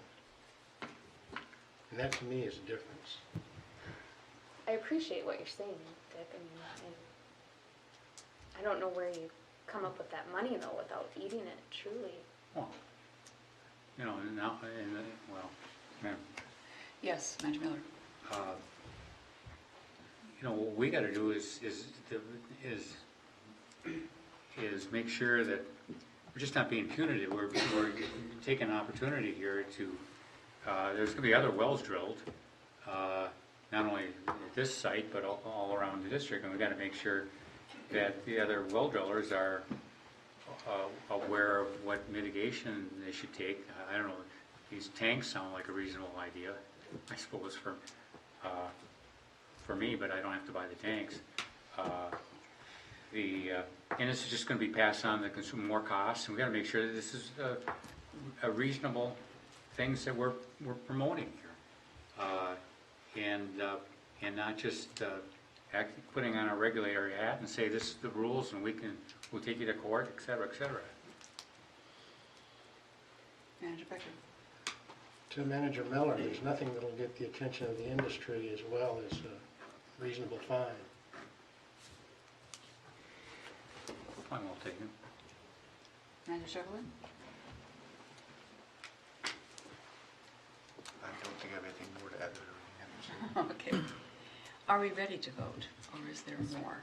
Mr. Welch? One quick point, managers, to be clear, this is not a fine, it's recovery of costs. I just wanted to turn again to Mr. Renner, Mr. Stauber. You've seen the order, obviously the managers have had some discussion about it and developed a bit of a modification of what you were provided with. And are you apprised of what's being voted on by the managers, and do you have any response or thoughts that you wanted to share before the managers take a vote on this matter? Yes, there's been some talk about the slow response to this bill, and I want you to understand that we did respond. We didn't respond well enough. I had many conversations with my drillers and helpers to put more silt fence up, to put more containment devices up. The builder had talked to me, I had talked to my drillers yet again, probably at least once every 2 or 3 days. And they were sure, oh yeah, we put some more up. At one point, I had asked a backhoe to go into the back and to actually dig a pit, as I was asked to for cutting containment and settling. And he showed up on site and he said, "Are you kidding me? I can't get in there. There's absolutely no way." The site has it's a pretty steep gradient from the road down to the back end of the property. And I got there myself in the backhoe, and I buried it up to the asset truck. So we tried very hard. There's just only so much we can do. The site is very clear. Very slow. Thank you. So we have before us a motion to adopt the findings of fact and order, minus paragraph 23. Are we ready to vote? All those in favor, please say aye. Aye. Are there any opposed? No, which should be recorded as voting on. Certainly. Thank you very much for your time. Thank you for coming. And if I could, make sure it's in the record that I object to the fact that we haven't done a good job of educating the well drillers about what's our requirements. And that Manager Shackleton was a rascal when he was a child? Mr. Whisker? President White, managers, while we shuffle on to the next item here, I kind of wanted to save my comment until the board was done considering that specific item. I think a couple, again, reflections. Outside of that particular issue, I would say that field compliance from construction activity in the district is probably one of the biggest issues and natural resource pressures that we face. And so I think we want to strike this balance, and this is a conversation I've had a lot with our permitting staff, of wanting to be reasonable and collaborative and work with people in a judicious manner, pragmatic manner to get compliance on site. But at the same time, that needs to be balanced against when there are issues and you have a discharge off-site to a direct natural resource, a secondary stream that drains right into Long Lake Creek. We need a mechanism to bring those action items forward to the board in a way that is as efficient and cost-effective as possible, that relies the least amount possible, sorry, Michael, on attorney costs and engineer costs. And I'd like to see in the future us process those more quickly and get them in front of the board. And I think what I'm getting at here is as we get into streamlining the rules and we talk to the Citizens Advisory Committee and we bring this to the board, we really need to get in sync. This is an area of the organization we haven't spent a tremendous amount of time developing public policy on for the last 10 years and identify with our new philosophy and vision of collaboration and moving forward, but needing to protect the natural resources from construction activity. What's the balance, and how do we frame this balance, and how do we move from inspection mode, where we've kicked out 4 or 5 inspections and we're not getting action, to, okay, we do need, the leverage that we have in the community for people to collaborate is the end result is people showing up here and knowing that there's a potential negative consequence. I don't think we're in a punitive mode as compared to where we were in the past. If you just look at the number of violations that end up in front of the board, there's not a massive volume of those. And I think the staff's being pretty judicious in which ones they're choosing to bring forward. But from some of the discussion I heard tonight, I think I just wanted to flag, as we get into those rule streamlining discussions and policy discussions with the CAC and Planning and Policy Committee, it seems like that's a good place to tackle this question of balance and how we move things through quickly in a way that promotes collaboration, but there's still consequences when we have direct impact to natural resources. Thank you, Mr. Whisker. Manager Shackleton. When I first came into the board, we were in the middle of a robust process of engagement to redo the rules, and you manage that process. We didn't have a similarly long and in-depth engagement with BATSI, like different industry groups. And to Manager Miller's point, like, to what extent is there value to engage with different industry groups? I mean, I find it hard to believe that well drillers are not cognizant of what our rules are, in part because they need to get permits, and we work through a permitting process. But if that's a real need, is there an appropriate response that we should explore? Well, I think 2 points. First of all, just building off the context of this specific instance, it's not about well drilling or framing or putting in gutters. It's about when a builder manages an entire site that's near sensitive natural resources, any material, whether it's diesel fuel or bentonite or the sediment that's exposed from grading the site, is supposed to stay on the site. And so we permit the whole site with the builder, and then there's like 50 different subs. And every time there's an issue, what we hear from the builder is, well, is that sub's fault or that? And you get a lot of this. So it's not just about well drilling. Sure, there's some specific practices associated with well drilling here that we've learned about. Contains these large volumes of fluid. They're difficult to manage and deal with on site, and perhaps there's some education opportunities to get sort of more consistent standards with how that fluid's managed on site. But I think the nuts and bolts of it is we're looking at site management. There's usually one responsible party that's subbing out all the other work. They're the responsible party. The bigger question, and I think where we're going with the rule streamlining, is there's going to be, as we talked about, when we streamline our policies, make them easier to navigate, when we strike this balance of consequence versus collaboration in the permitting sphere, there needs to be a strategic push to communicate and engage the building and development community, the developers, the builders, and the subs. And I think that that's an area where we haven't spent a huge amount of time networking and communicating what our rules are, what the consequences are, how to collaborate early. And so to some of the questions and points that have been raised by the board, I think that's all part of developing that part of our program in the next year. And there's huge benefit, I would assume, in making our rules clear, known, broadcast wide, and developing strong ties to the private sector business community that are doing the land use change. That's a huge part of our philosophy. Thank you, everyone. Let's move on. Mr. Heyman, we have Resolution 18057. Am I in the right place? Yes. That's correct. Good evening, Chair White, managers. So items 11.2 through 11.4 are all related to 325 Blake Road. So in the interest of time and efficiency, I've grouped them together within this presentation, and we'll hopefully be able to step you through in a manner that's sort of logical and gets all of the managers up to speed, not only with the present status of the site, but the three resolutions that are in front of you this evening related to the site. Prior to jumping into 18057, I will give the board just a very brief master development update. Give you a status of where we're at with that.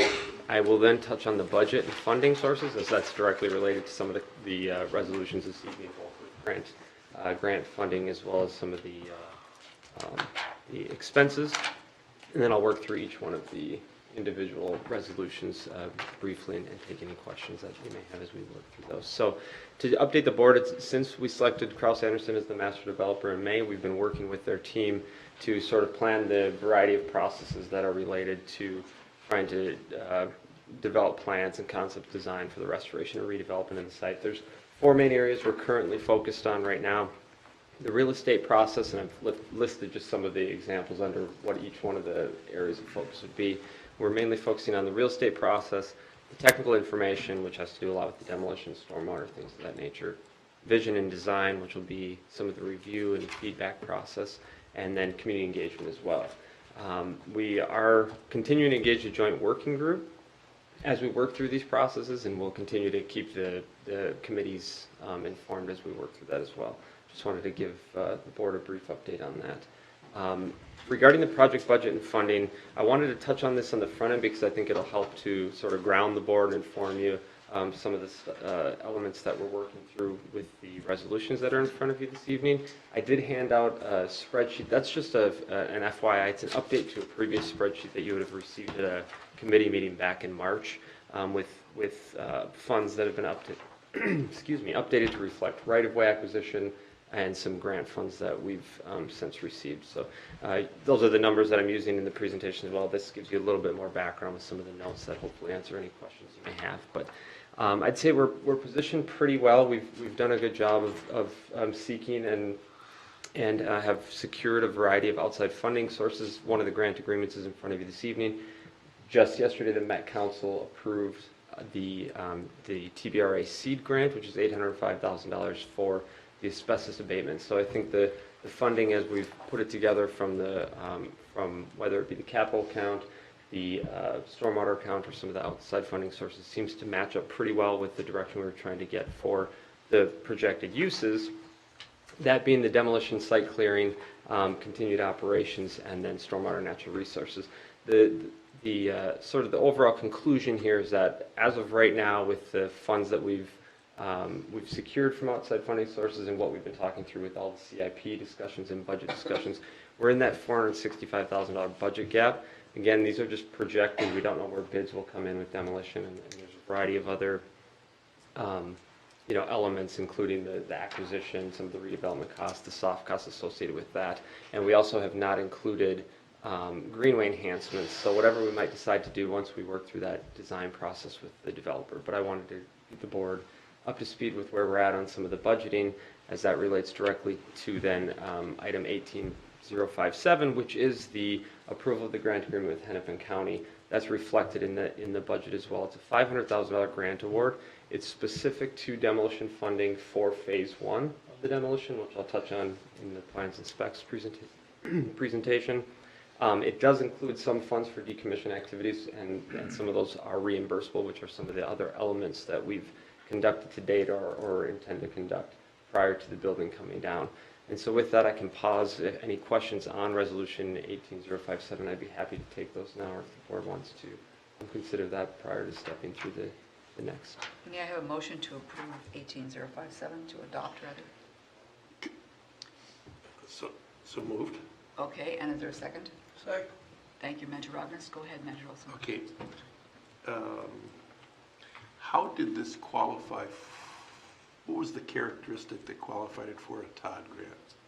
So because Manager Olson because of the site is in proximity to, it's a transit-oriented development site, so it's specific to not only the future Southwest Light Rail, but it's also directly on a rapid metro bus line.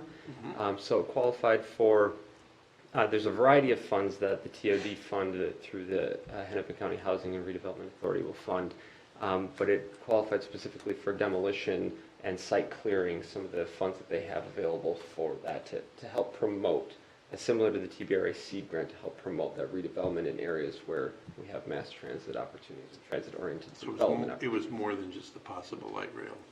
Correct. And I should note it also was important because of the county effort to rebuild Blake Road, right? Which is another. Okay. Thank you very much. Are there other questions at this point for Mr. Heyman? All those in favor, please say aye. Aye. Any opposed? Go ahead. Great. Resolution 18058 is related to the demolition plans and specifications. I provided the plans within the board packet. I opted to not put the specifications in. I didn't think you would want the additional 400 and some odd pages to go through. To give you a little bit of an idea of what we're looking at with the demolition, the red line running through the portion of the site, approximately 1/6 of the site on the northwest corner. That line demarcates the base bid, which will be that top northwest corner of the building that has to come down first to get it out of the way for the road reconstruction and some of the utility work that needs to happen. The bid alternate will be the remainder of the site, which we had bid as such. So to give an idea of the approximate size of the building that will come down first, and based on our schedule, how we've laid it out, we'll hopefully have it down within time. We're really threading the needle on utility burials for Blake Road. Would look at that approximate area. The corridor where the red line is on actually has a wall that's available to be exposed externally. It would be our new exterior wall, so we can continue to manage the site if the contractor opts to move off before coming back in. So as I noted, we've structured it as a base bid plus bid alternate. This was for a variety of reasons. As we structured it, we, not only with road reconstruction, but we hadn't yet received funding for the asbestos abatement and hadn't determined exactly how we would afford that. With that now in, it's likely that the board intends to accept the bid alternate dependent upon where bids come in. We do know the base bid portion of the building is going to need to get out of the way for the road regardless. And then we structured it to give the contractor some flexibility. We know that asbestos abatement is, it's a busy time of season in the summertime, so they could come in, complete the base bid. They could actually leave the site if they choose to go finish other work and come back and do the remainder of our site in the fall when it's a little bit slower for some of the abatement contractors. We've also been working with Kraus Anderson and their construction division to, and this relates directly to the next resolution with the floor cleaning, their desire to reuse, stockpile, crush, and create class 5 out of some of the bituminous and concrete that's on site. It would save us some transport costs. It would save them some costs in the long run as well. So we're working through the specs with them on that as well. So we did use the standard district contracting template. Of course, that will be available to the board as needed in the schedule in front of you. It's rather ambitious. We're looking to release the bids on Monday. We would be back in front of the board, hopefully with an authorization to award the bid by July 26th, and then issue a notice to proceed and have a contractor on site by August 13th. So with that, Resolution 18058 is for the approval of the plans and specifications and authorization to solicit bids. And the opinion of probable cost, which you'll see in the spreadsheet in front of you, it's approximately $2 million for demolition. That doesn't include the decommissioning costs. I've taken that out of there. So that's been something we've been incurring to date and some of the other soft costs. So we know it's right in that $2 million window with the engineer's opinion at this time. Thank you. Is there a motion to adopt Resolution 18058? Miller, Shackleton, any questions, any further questions from Mr. Heyman? Those in favor say aye. Aye. Opposed? Go ahead, Manager Miller. Never mind. No, you asked, you, No. it was a tie. Manager Olson? Just a comment. So since we're this close to the creek with all this activity, we will have world-class silt fencing and barriers put in. Manager Olson, managers, we're working closely with the Minnehaha Creek Watershed District to implement world-class erosion control measures. Good, thank you. Would this be an instance where managers could manage? Manager Miller. Normally in this phase of a project like this, with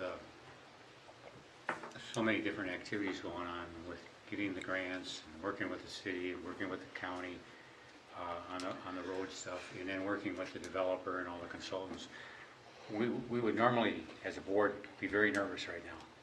And I'm telling you, I'm very comfortable with the work that you and the rest of the staff are doing on this.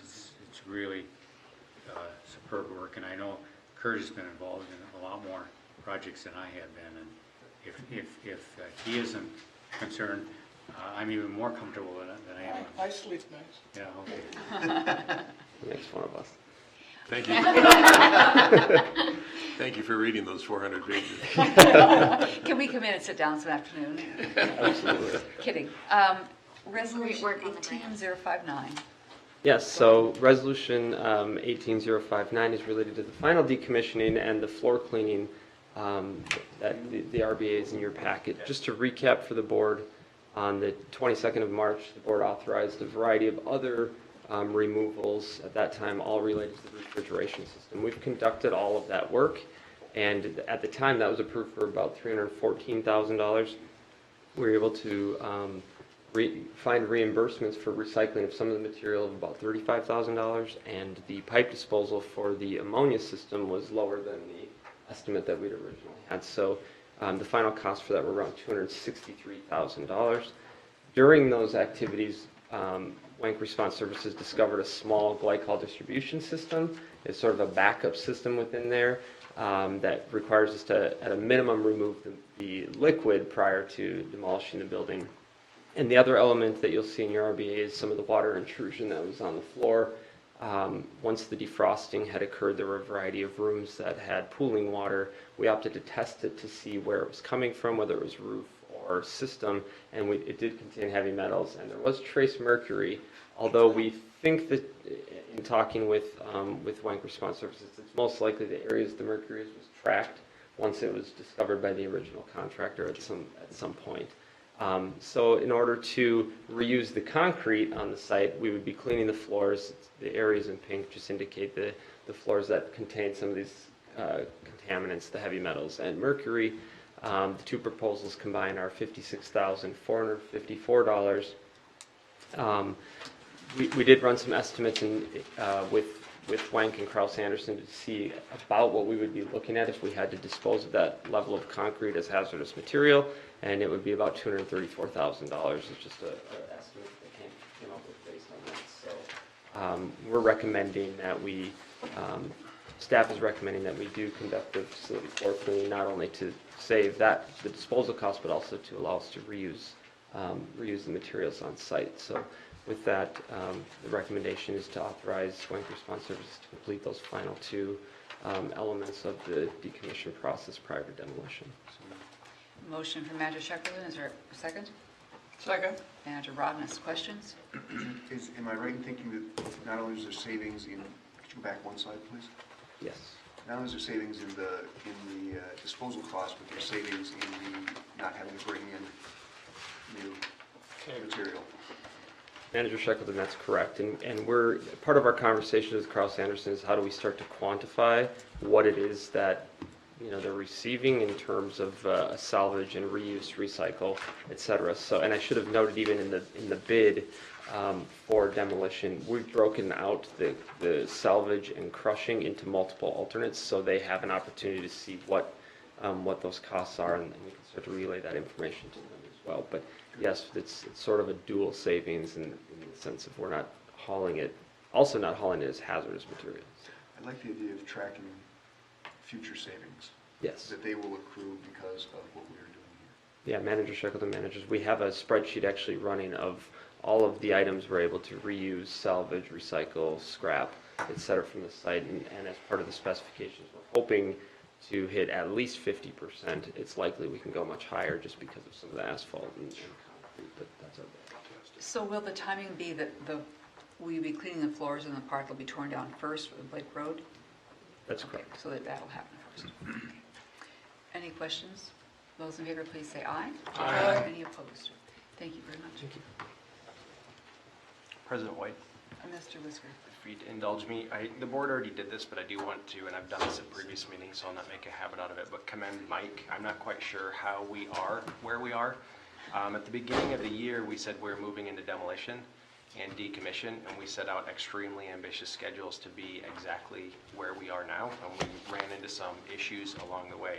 And to be where we are and have pulled in the grant funding and level of support for the project is pretty remarkable to formulate all those grant applications, coordinate them with our partners, pull together the demo, run the decommission, switch contractors, while on a parallel track designing and running our partnership process to actually select the master developer. I'm just very amazed at us hitting our mark here and looking at August, so I just wanted to say kudos. Very kudos. Amen. Thank you.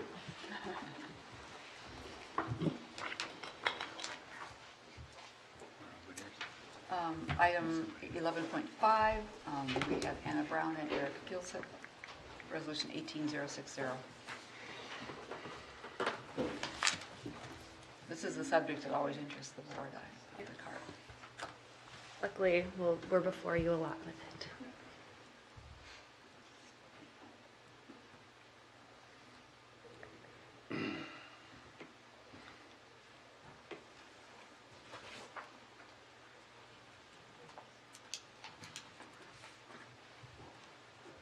Thank you, President White and managers. I actually have before you two requests for board action today. One for carp removal contracts and then another one for equipment purchase. And for presentation purposes, I'm going to largely combine those two. So I'll first just give a general overview of the 6 Mile Creek Halsted Bay Habitat Restoration Program. Then first I'll go through the Resolution 18060, the contracts for carp removal. I'll pause after that and take questions, and then we can move on to the equipment purchase authorization. So as the board is well aware, carp management is one of our key strategies in the 6 Mile Creek Halsted Bay Habitat Restoration Program. So our proposal is to restore 2,400 acres of deep and shallow lake across this system by following 3 main strategies. We'll be actually removing the adult carp from the system. We'll be controlling carp reproduction by aerating shallow lakes that are identified reproduction areas. And then we'll also be strategically installing barriers to assist in trapping and limit migration throughout the system. As the board is well aware, this is part of our Lessard Sands Outdoor Heritage Council grant. And just to sort of recount how we got here, in May of 2017, we submitted our application to Lessard Sands. In September, after the proposal was ranked and ranked quite highly, we received a recommendation from them for funding. In December, the bill for funding was packaged up, sent to the legislature. And then in May of this year, that funding bill was approved. And now, let's see, a couple days away, the funding period officially begins. The one caveat with that funding period beginning July 1 is that we are still waiting on the grant agreement from the DNR. So the grant agreement will be back in front of you, I think at the next meeting, the mid-July meeting, but certainly by the end of July. The recommendation for funding from the Lessard Sands Outdoor Heritage Council is for almost $600,000. And just to recount, the grant pays for largely the sort of permanent elements of this program. So the capital investment in the barrier installation, installing the utilities to run the aeration units, and then a lot of the grant is going towards the removal contracts themselves. And then the match, as spelled out in the Lessard Sands grant, is going towards removal and monitoring equipment, the aeration units themselves, design services for those barriers, and then of course staff time. And then just to recount the schedule, it is a 3-year grant period. The first year we're largely focused on getting as much of that capital work in the ground, so the barrier installation at 4 of the 5 sites, the utility installation to facilitate that aeration, and then beginning the adult biomass removal. Then the only sort of capital element that remains in year 2 is one more barrier between North and South Lunston, and then years 2 and 3 are really heavily focused on evaluating our progress on carp removal and aggressively pursuing those carp removal goals. So now I'm going to move into the 2 requests for board action. The first one being contracts for the adult biomass removal. The board may recall there are 4 primary methods that we'll be pursuing to remove carp from the system. That will be winter seining, so seining under the ice, open water seining, where we can get fishermen available for that activity, box net trapping, which involves baiting trap nets and then pulling them up through sort of a pulley system, and then also stream trapping, which will largely be carried out by staff. The one sort of caveat or concern we had moving into this grant was with the fish removal contracts. There is sort of a complication with the way that carp are treated as a commercial fishing product, and we knew we needed to sort of proactively navigate around the commercial fishermen and make sure that we could be as aggressive as we needed to be. And we were able to work with the DNR to figure out a way by basically offering the commercial fishermen for the area the right of first refusal for all the work. That commercial fisherman was able to select the work that he was interested in, and then everything else we could seek other contractors for. So that you'll see that in the proposals before you tonight. So there are 3 contracts that we have before you in the request for board action. And one note on the front end, your RBA does not list a budget amount on the first page. That's because all of these costs will be reimbursed through the grant. However, it is reimbursement based, so there will be money coming out from the district, and then we'll apply to get that reimbursed through the grant. So the first contract is with Don Geyer, who is the commercial fisherman for the area, for all of the lakes in the area except for Halstead Bay. And in his response to the RFQ, he was interested in 2 of the 14 lakes, Parley Lake and Wasserman. So for this coming winter of 2019, we're contracting with him for up to 3 seines on Parley Lake only. The reason for not pursuing Wasserman at this time with this contract is that you'll see we are planning to box net Wasserman, and we think that that'll be a really effective method and potentially would eliminate the need for further seining, that we could reach our goals through box netting. And that'll be the summer? We will start the summer, yes. You'll see that on our next couple bullets. So the other contract before you is with Jeff Riedemann. Mr. Riedemann is the commercial fisherman for Halstead Bay, and he also works with some of our other watershed district partners at other districts. And we've seen his work on Halstead Bay, haven't worked with him directly the way we have with Don, but we understand that he is quite effective at what he does. We're contracting with him for up to 3 open water seines and up to 3 winter seines on the lakes listed here. So Halstead Bay, East Auburn, West Auburn, Turbid, and Zumbra. Working with Mr. Riedemann will be quite adaptive. He's not familiar with all of these lakes, so we'll see which ones he can get the access he needs on, which ones he can be effective on, and it'll really be sort of an incremental process. With both fishermen, we have developed the scopes in such a way that any seine attempt has to receive prior authorization from staff, and they'll be working really closely with staff. So with those contract amounts, we're really authorizing work in sort of $3,000 to $6,000 increments, just working really adaptively, seeing where these methods are effective, where they're not, and just sort of going about it that way in a very adaptive way. And then the final fish removal contract in front of you is with Carp Solutions LLC.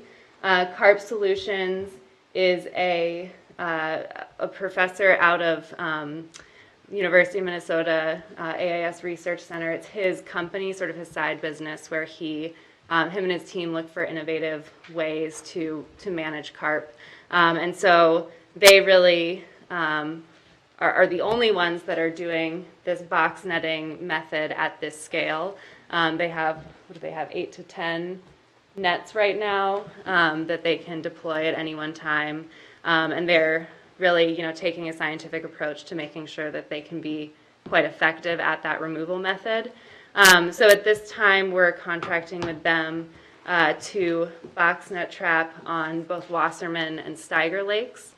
And that activity, to Manager Olson's question, will commence this summer and fall.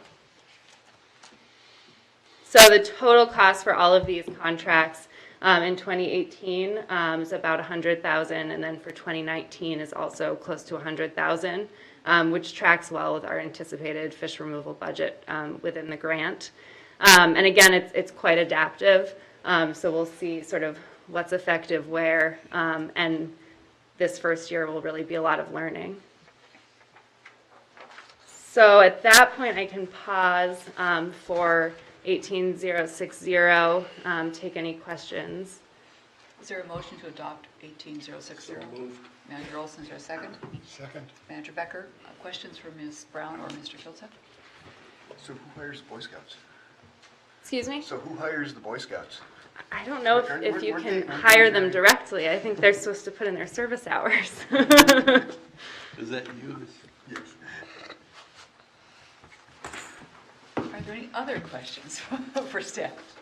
All those in favor, please say aye. Aye. Any opposed? Thank you. Thank you. And then the second and final resolution is for the purchase of equipment.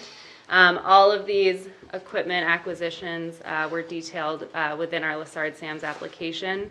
And all of them, with the exception of the radio tags, are spelled out as district match.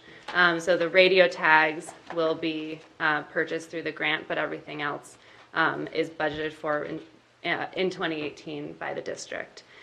So the first piece of equipment that we'll be looking to acquire is the electrofishing boat.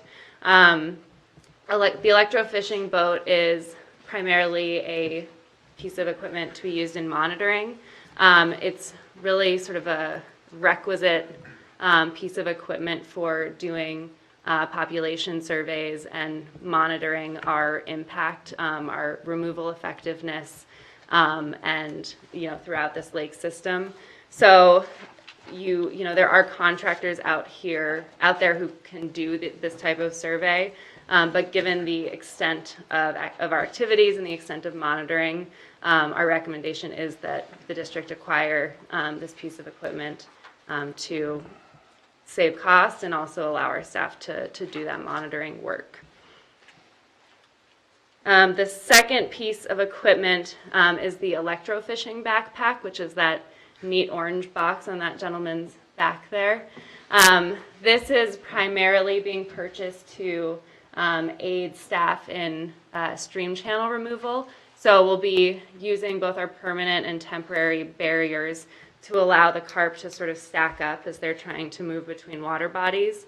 And then this backpack shocker is used to stun them and then remove them directly from the stream channel. Can we borrow it? I think you have to tell us what you're using it for. And then another piece of equipment that we're looking to purchase are the aeration units themselves.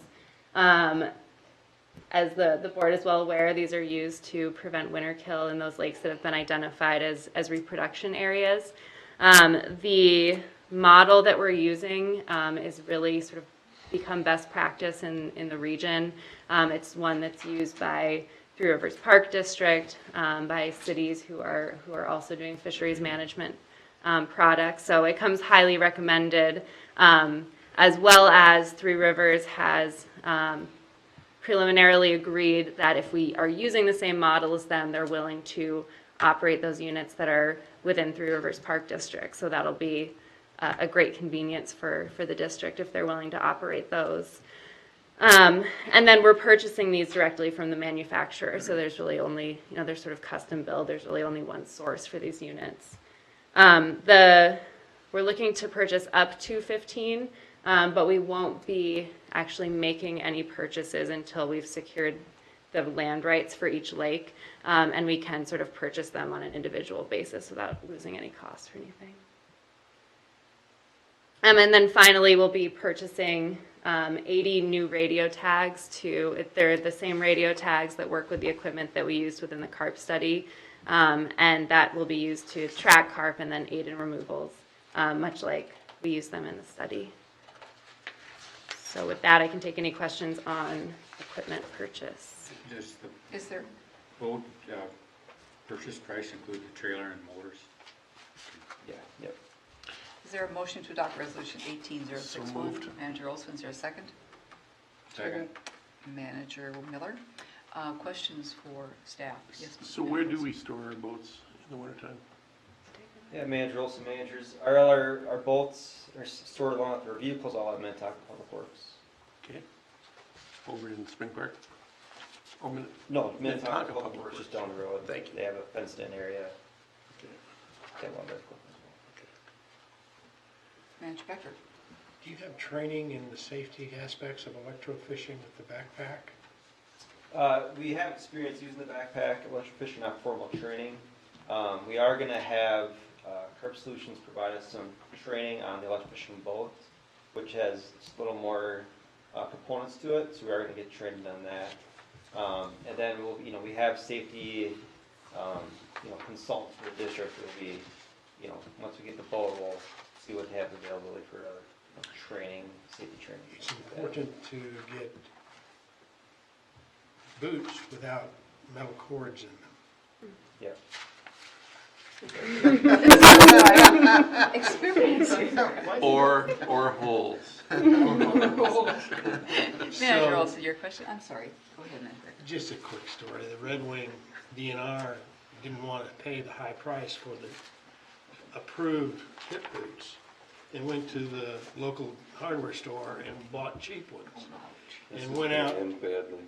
went out to Electrofish in one of the trout streams and fried themselves. No. They survived, but it was quite a shock. Oh. I've told the story before. Manager Olson. To that end, do you need special permits to acquire that kind of backpack? I mean, can a guy just off the street go acquire one of those? or do you have to? I know where you can get cattle products. I have to jump in and express concern. It's the second time. He's already planning his fish fry. Is there a locked storage room? You have to have a permit to sample the fish. You don't have to have a permit to purchase the unit. I asked that question specifically because my daughter-in-law graduated from a nursing school, and for graduation I wanted to get her an amplified stethoscope that has a cardiac strip that reads out Bluetooth onto a phone. And she was thrilled to get it, and at the time I acquired it, I needed to have a doctor's authorization. I could not buy that product online without a doctor authorizing it. Wow. So I just was curious. Get that doctor to sign. Electrofish. Well, if you'd like to acquire one, we have found the best price in the area. Not interested, thank you. Any questions? Those in favor, please say aye. Aye. Any opposed? Thank you very much, both of you. Thank you. Electrofishing packs don't kill fish. Oh, it's in the air. There's something in the air.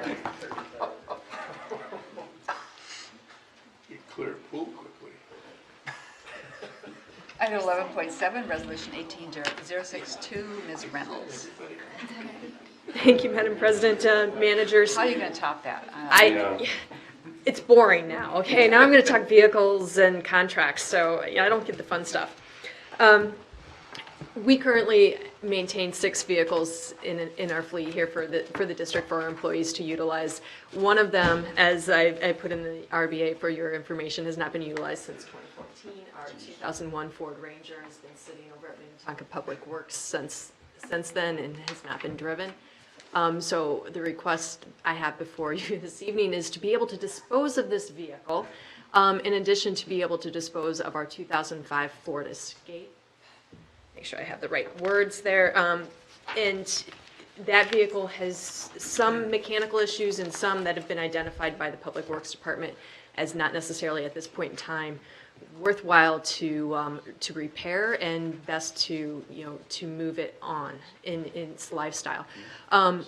We are looking to dispose of that one though, but for the authorization to dispose of that one, but at this point in time I want to maintain it as a backup vehicle. We do not utilize it to any great extent, but in case one of the other vehicles goes down, the staff does utilize that. Then kind of on the flip side of that one, we are looking to purchase one new vehicle.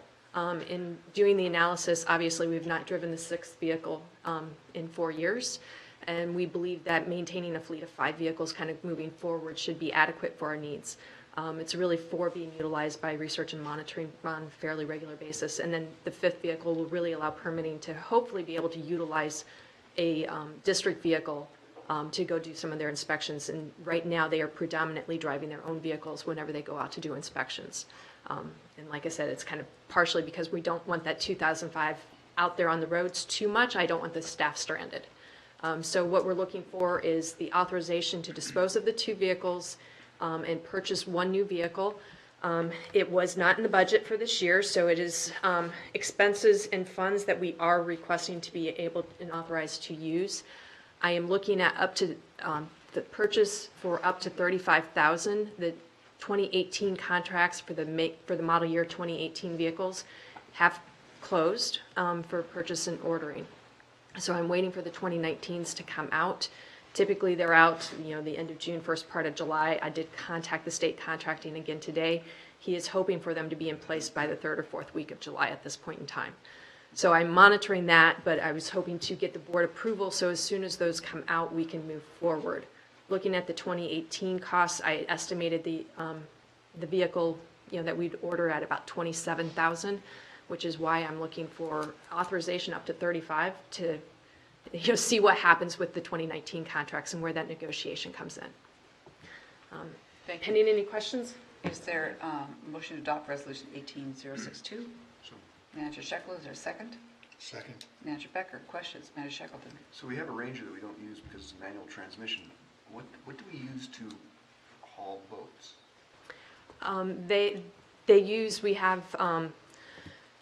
We have two, I think it's two more Escapes, Ford Escapes, and an F-150 that hauls some of the bigger boats, and then we have a Jeep as well, a 2016 Jeep that they utilize. So all of the equipment, for the most part, I think they like to use the Jeep the least to haul, just because of the horsepower with that one. But all the rest of that equipment is used to haul, and obviously the F-150, I think they utilize the most.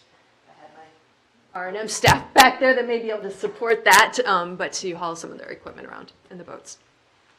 Yeah, typically we use the Escapes for hauling the boats and the truck as well. The two Escapes and the F-150. So my question is, you said you don't want staff stranded, so if we vote no, it means we want staff stranded? I'm trying to avoid that, along with the purchase that we'll be requesting for next year. That will be in our budget for another vehicle that is nearing the end of its lifespan. Any questions for Ms. Reynolds? Manager When you Olson. say dispose of, are you donating it to We'll take charity, or are you trying to sell it? Using the Minnesota Department of Administration's live auction process, is my intent is to take it to their live auction and do that way, and then hopefully we'll get some funds back to offset the purchase cost of the new one. And how do we insure all of them? All of the vehicles are part of our policy with the League of Minnesota Cities Insurance Trust, and so as soon as I can dispose of them, I will take them off and then replace with a new vehicle.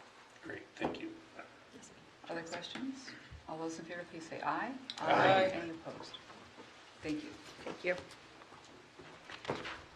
Item 11.8, Resolution 18063, Contract for Engineering Services. Second. Any questions for Ms. Reynolds? All those in favor, please say aye. Aye. Any opposed? There we go. Thank you. Yep.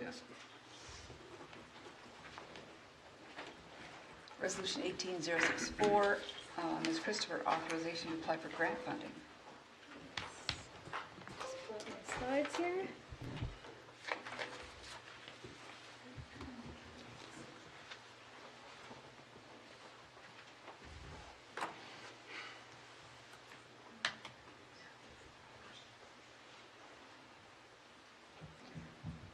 Get started while that loads. Madam Chair, managers, staff is requesting authorization to apply for funding through the Board of Water and Soil Resources Watershed-based funding pilot program. And staff has provided an overview of this pilot program at previous meetings, but just to kind of briefly recap, Bowser is shifting its approach for clean water funding from competitive grants that it's used in past years to a more kind of stable, predictable funding of implementation of both metro watershed plans and then one watershed, one plan, plans that are developed outstate. And in December 2017, they initiated this pilot program for the 2018-2019 biennium to kind of try out how this approach will work within the metro. Sorry, I slides aren't coming up here, so I might just have to hack through it. Well, there we go. So within the metro, it works a little bit differently as compared to kind of how it's working outstate. We've discussed, like I said previously, some of the concerns we have with this program, and which we've outlined in a letter to Bowser earlier this year. So within the metro, 5.9 million has been allocated for this pilot program for this biennium, and this funding has been distributed on a county basis, and with a little over $1 million allocated to Hennepin County and about $750,000 allocated to Carver County. And then entities that are eligible for that funding are the counties, soil and water conservation districts, watershed districts, WMOs, and also cities. Although for a city to be eligible, the project actually has to be in one of those other entities' plans. So it can't just be a city local water plan project, though they can actually receive the funds. And so under this program, basically all of those entities need to, as a county, get together and decide to either work collaboratively to develop a plan for this funding or opt into a kind of metro competitive process. And there's a deadline of July 2nd to make that decision. So it was about a 6-month kind of time frame to kind of understand this program and kind of evaluate what the county groups wanted to do across all these different entities. So this is just a map of the metro area and the counties that we're talking about. So as I said, for Hennepin County, we've got a little over $1 million allocated through this pilot program. It includes, as eligible entities, Hennepin County. There's 11 WMOs or watershed districts, and about 45 cities, again, that could be eligible to receive funding. Though again, the projects and programs need to be in a watershed or county plan. And then in Carver County, there's about $750,000. It includes Carver County, the SWCD, 3 WMOs, and about 10 cities there that are eligible entities. So as we've discussed before, lots of different people to coordinate with and figure out a collaborative plan on a pretty short time frame, which has been a challenge.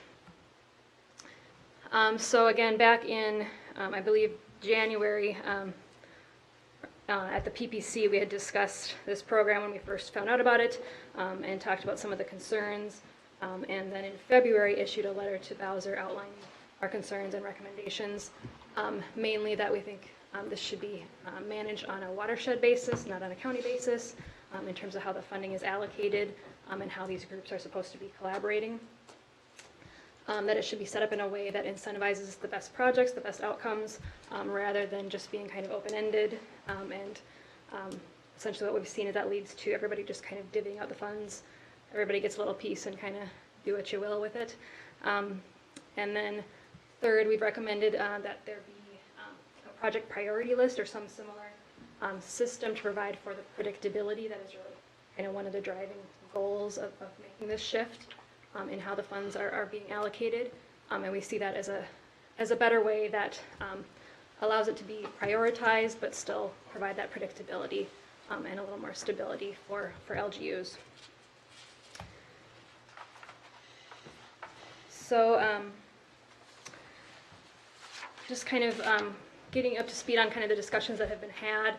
We've had several meetings of these county groups over the last several months. And both have opted to kind of work towards a collaborative approach rather than opting into the competitive process.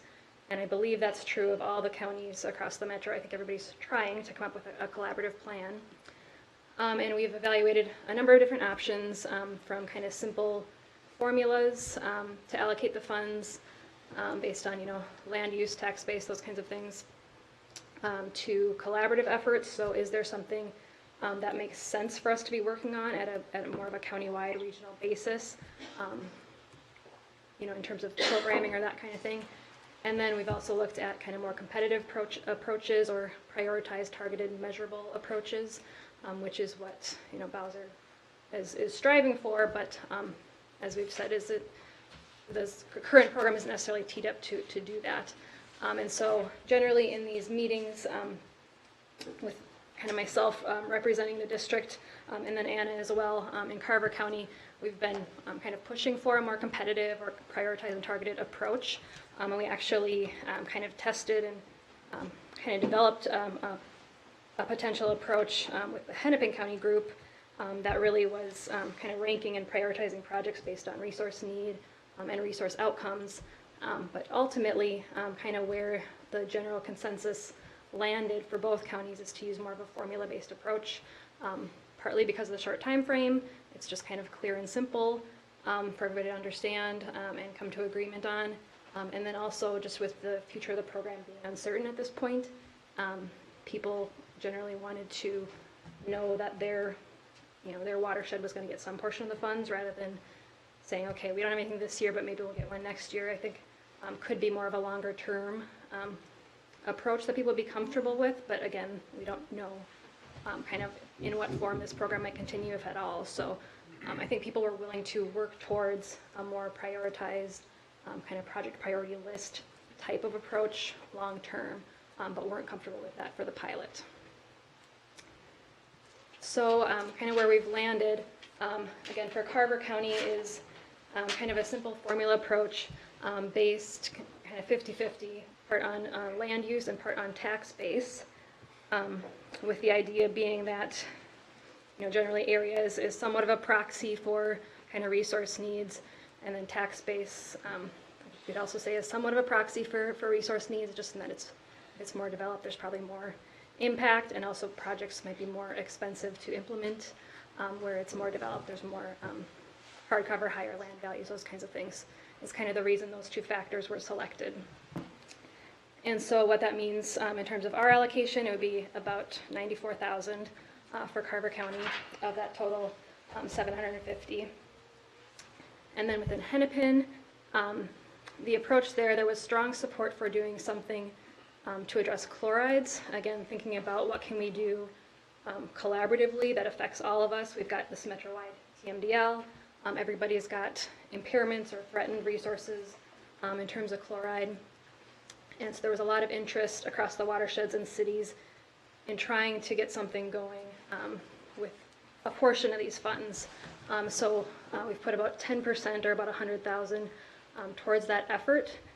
And the specific kind of work plan is still somewhat being defined. And we've talked about having kind of we actually just had a call on this on Tuesday about basically having a steering committee of all kind of the watersheds and counties having a representative to develop a plan that we can implement. And generally wanting to target kind of the private sector applicators and property managers that are hiring those applicators. That's generally been, just from discussions with PCA, Fortin Consulting, and the different watersheds where people see the biggest need being. And I think the approach would be to coordinate with PCA, other counties potentially, and again, consultants that are working in this to make sure we're coming up with a good plan and complementing other efforts that are underway. So that's still somewhat taking shape, but I think, again, there's strong support, and we'll keep kind of reporting back as that kind of comes together, and there's more of a plan.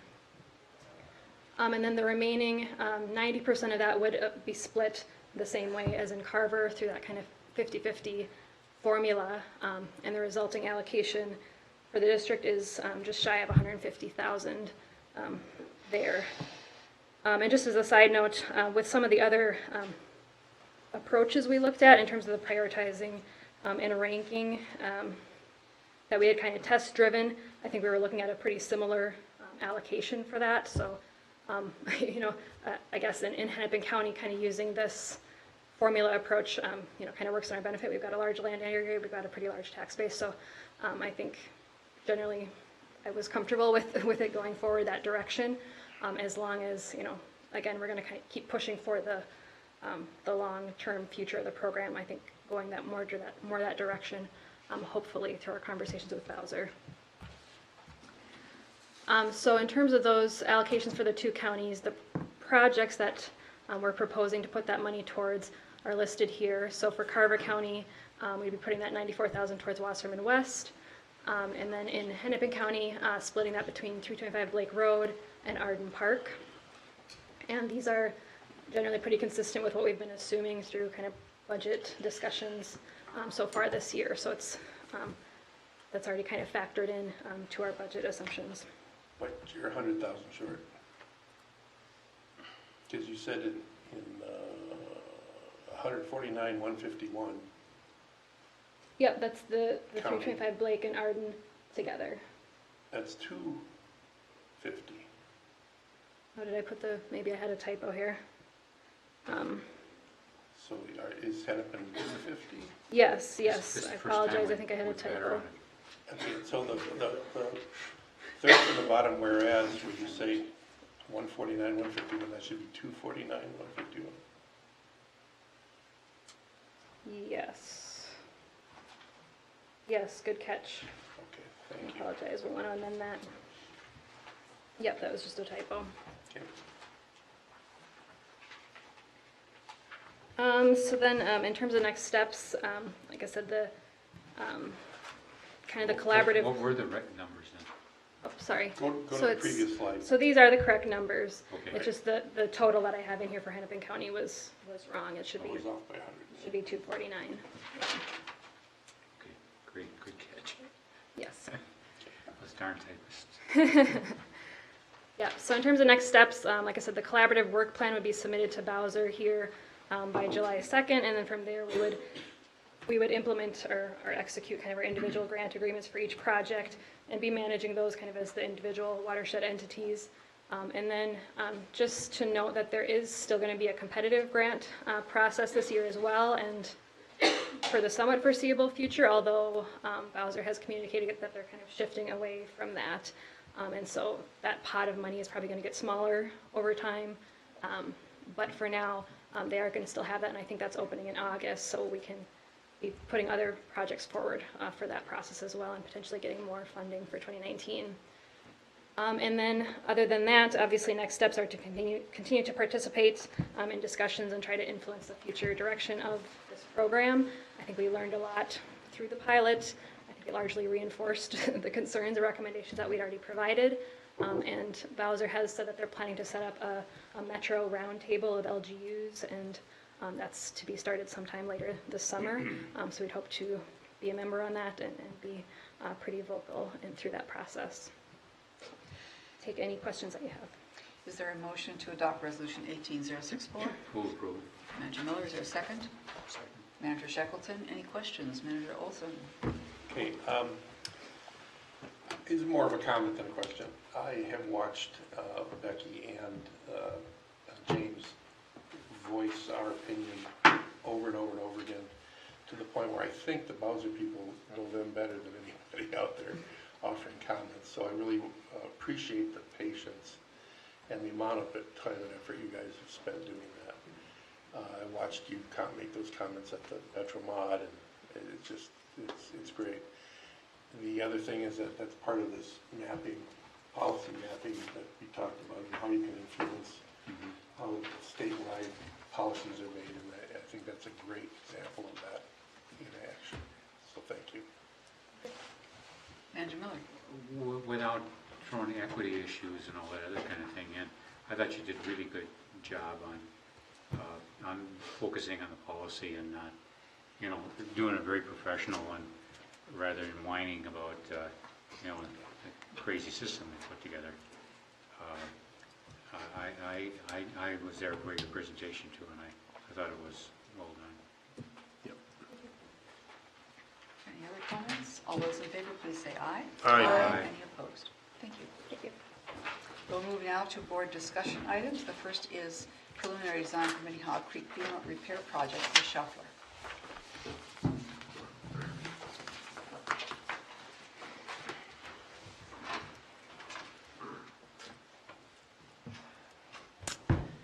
President White, managers, this evening as part of the capital project design process, kind of the milestone of hitting the preliminary design, just going to briefly walk through where we've come to for the preliminary design of the Minnehaha Creek FEMA repair projects.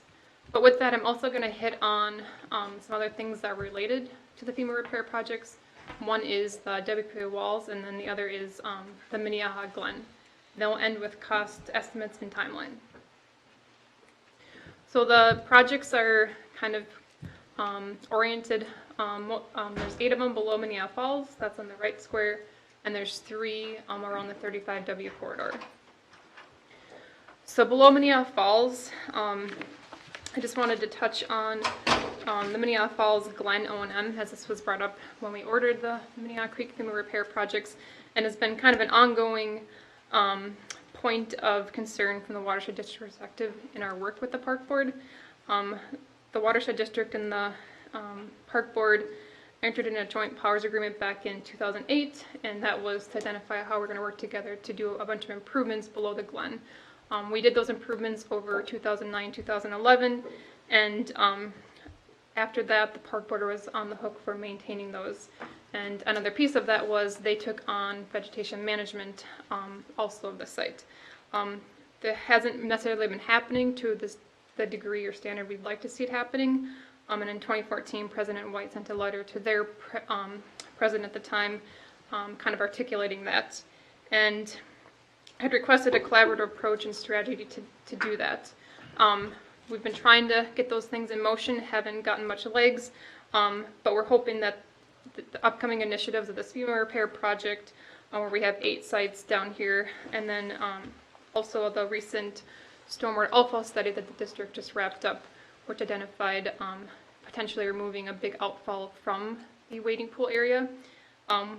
These projects will require a joint cooperative agreement with both agencies, and we're hoping that in those agreements we can identify how we're going to work together to create that long-term maintenance and management strategy and how that's going to be funded over time. So just want to point out that that is something that's on my radar and something I keep pushing on their staff to do. So now I'm just going to walk through the 11 sites. So projects 2, 12, and 13, these are all below the Glen. They're all trail related. So it's just simply replacing gravel and edging along the trail. Pretty straightforward.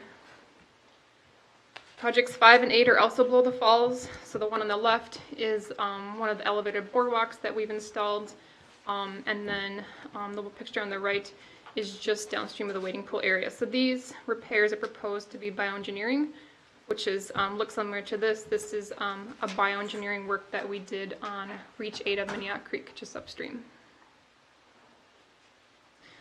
Projects 9, 10, and 11 are just around the wading pool area. Project 9 on the left, what happened there was the Corps came in, they had repoured the footings, but then had just kind of scraped the creek bank and placed it back. So we came in and had actually replaced riprap on top of that. What you see in this section has washed away, so we're just proposing to bring back that riprap to replace those footings. The middle picture, you can see it's a pretty badly eroded outlet into the wading pool area. This is a picture before it was eroded, so just proposing to bring in riprap and some stepping stones. This is a pretty actively used area if you go down there by children and people. And then the picture on the far right, you can just see the limestone slab walls just kind of fallen down over time. So this is the picture of when it originally was installed, just building it back up so it's not sagging anymore. Can I ask 2 questions based on this slide and the previous slide? On this slide on the left, if I remember right, the stones were washed away pretty quickly after they were replaced. And the theory at the time was that they were easily moved, either because of the route or the shape of them, or... Manager, check with the managers. So originally it was like very small material that was placed there, and then the district in 2011 actually did this work. I think most of the stones are in place. It's, I think, just that we had 900 CFS flows going through there in 2014, which moved them. So we're working with Wank to just make sure the size we put in there is able to hopefully withstand that, or hopefully won't see that magnitude of flow for a long time again. But that's my recollection. Okay. Can you just go back one slide? Is the intention with the boardwalk to replace the boardwalk or to remove it? The intention is to leave the boardwalk there and actually just build the stream bank up around it. Okay. Do I recall that there's an idea that it would be replaced with an improved boardwalk? Or? We had toyed with the idea of maybe moving it, but there's so much sensitive seeps down there that leaving it in place is a lot less intrusive, and actually just stabilizing up that creek bank is is there any plan of stabilizing the actual boardwalk? Because it doesn't stay flat. Like the metal panels on top pop off. And I've never actually called us to like try to trigger some sort of Fine adjustment or something. yeah, or just like literally stabilizing them or tying them together so they don't, because especially in the winter, it becomes a safety hazard. Yeah, that's certainly something we can look at, like as I mentioned, that kind of comprehensive approach to just maintaining everything down there. Yeah, I don't know firsthand on Yeah. ins and outs of it, but okay. All right, so that's everything below the falls. The next three are just near 35W here. So the far left one is just east of Lindale Avenue. So here you can see a pretty eroded bank just under a boardwalk trail there. And then we have a eroded bank coming off of a roadway in the middle. And then on the far right, just some smaller erosion along a WPA wall. So here, again, bioengineering is the main preferred technique. This is an example of the Minnehaha Falls. And then for more of these turf areas, just you rip-wrap toe boulder with some vegetated plants along the upper bank there. So two projects that I haven't talked about yet are the projects 28 and 31, which are the WPA walls. And we're actually wanted to note that when we ordered the project, we had included these, and we're actually proposing to defer these at the moment.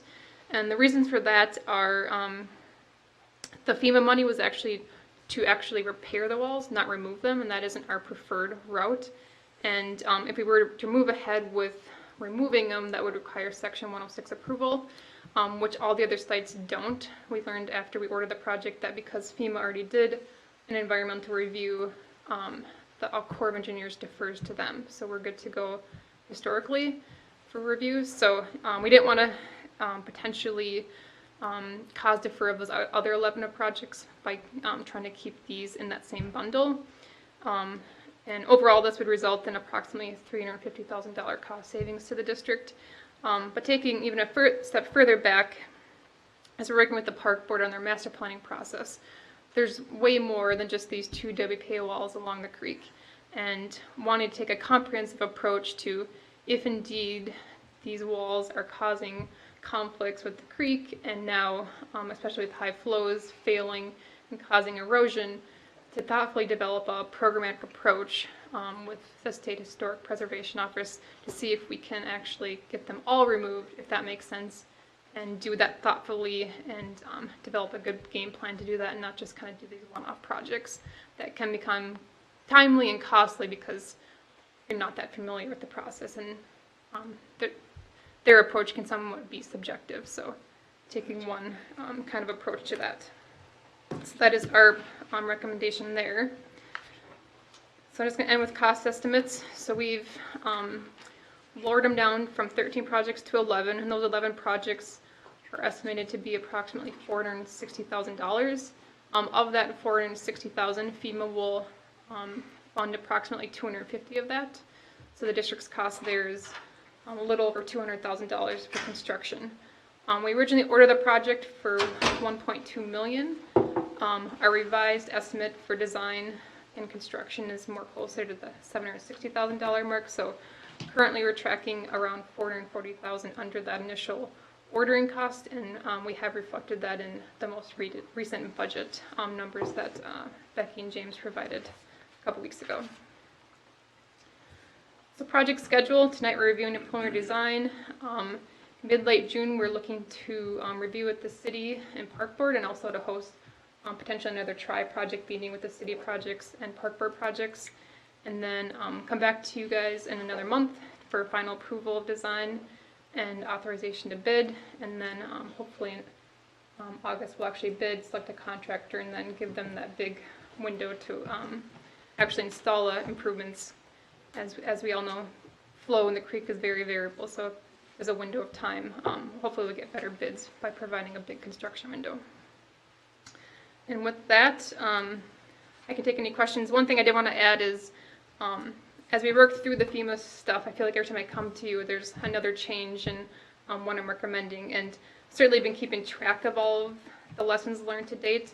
And once we work through these kind of final designs, final construction, certainly intend to come back and kind of give a briefing of lessons learned. So if we find ourselves in this situation again, we kind of have a good standard operating procedures of if it's worth it, and if it is, what the kind of approach to take to that. So with that, I can take any questions. Thank you. Are there questions? Looks good. Thanks very All much. right. Item 12.2, Partnership Opportunity. Dinah, Ms. Jonley.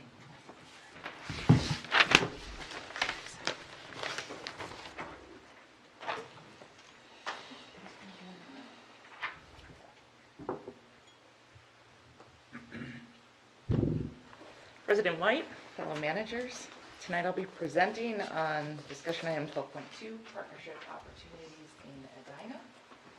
First, I'll provide some background on Pamela Park and our stormwater pond maintenance program.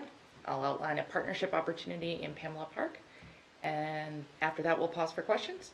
Last, we'll discuss another opportunity at the Mill Pond area of Minnehaha Creek. In 2000, a cooperative agreement was executed between the district and the city of Edina for the Pamela Park Water Quality Improvements Project. The elements of this project included dredging Pamela Lake and the creation of 2 sediment basins at the southern edge of the lake. It also involved the construction of 3 stormwater ponds north of the lake. Under that 2000 cooperative agreement, the city of Edina is responsible for general operations and maintenance of the project. The city is responsible for the first sediment removal in the system, and the district is responsible for successive removals. This is a map of the 26 stormwater ponds that the district inspects and maintains. Roughly a third of these ponds are surveyed for sediment accumulation and wet volume loss each year. At the March 22nd board meeting, you approved a contract for WENC to survey 11 stormwater ponds in 2018. Those are the ponds outlined in orange. The district's internal threshold for recommending dredging maintenance is at 50% wet volume loss. WENC's survey results distinguish 2 ponds above or near the district's 50% threshold. The maps you're looking at express the sediment accumulation change since the last survey.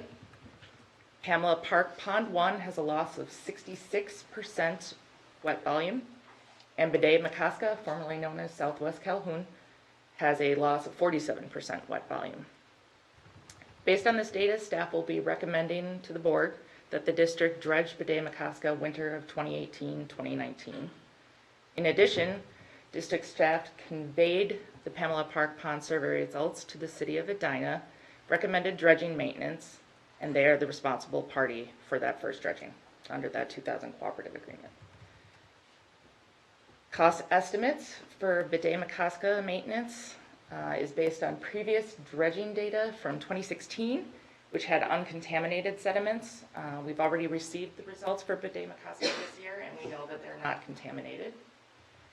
Pamela Park sediments are currently being tested, and we should have those results in about 2 weeks. Estimated cost shown is based on a contaminated removal cost, as we assume Pamela Park sediments will be contaminated.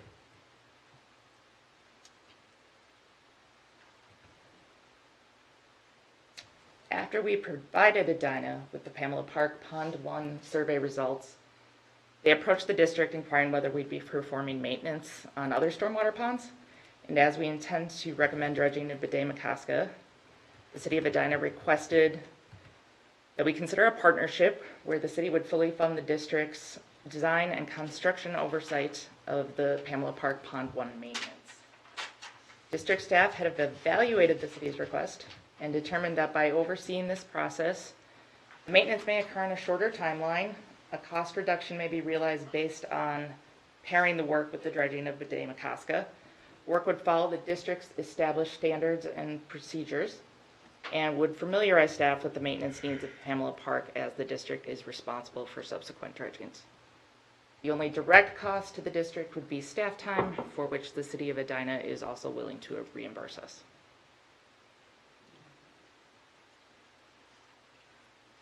As we discussed a proposed partnership with the City of Edina, additional opportunities were identified within the Pamela Park system. The outfall coming into Pond 1, shown on the left, and the location map in the middle there, requires reconstruction. In addition, the pond buffers would benefit from buckthorn removal and the reestablishment of a long-term vegetation maintenance plan. Under the 2014 MOU executed between the district and the City of Edina, a mutual commitment to integrate resources and improve natural systems was expressed. This opportunity enables the district to further existing partnerships with the City of Edina to address necessary stormwater maintenance while developing a long-term vegetation management plan, and it brings Pamela Park in line with planned work at Arden and past work at Reach 14.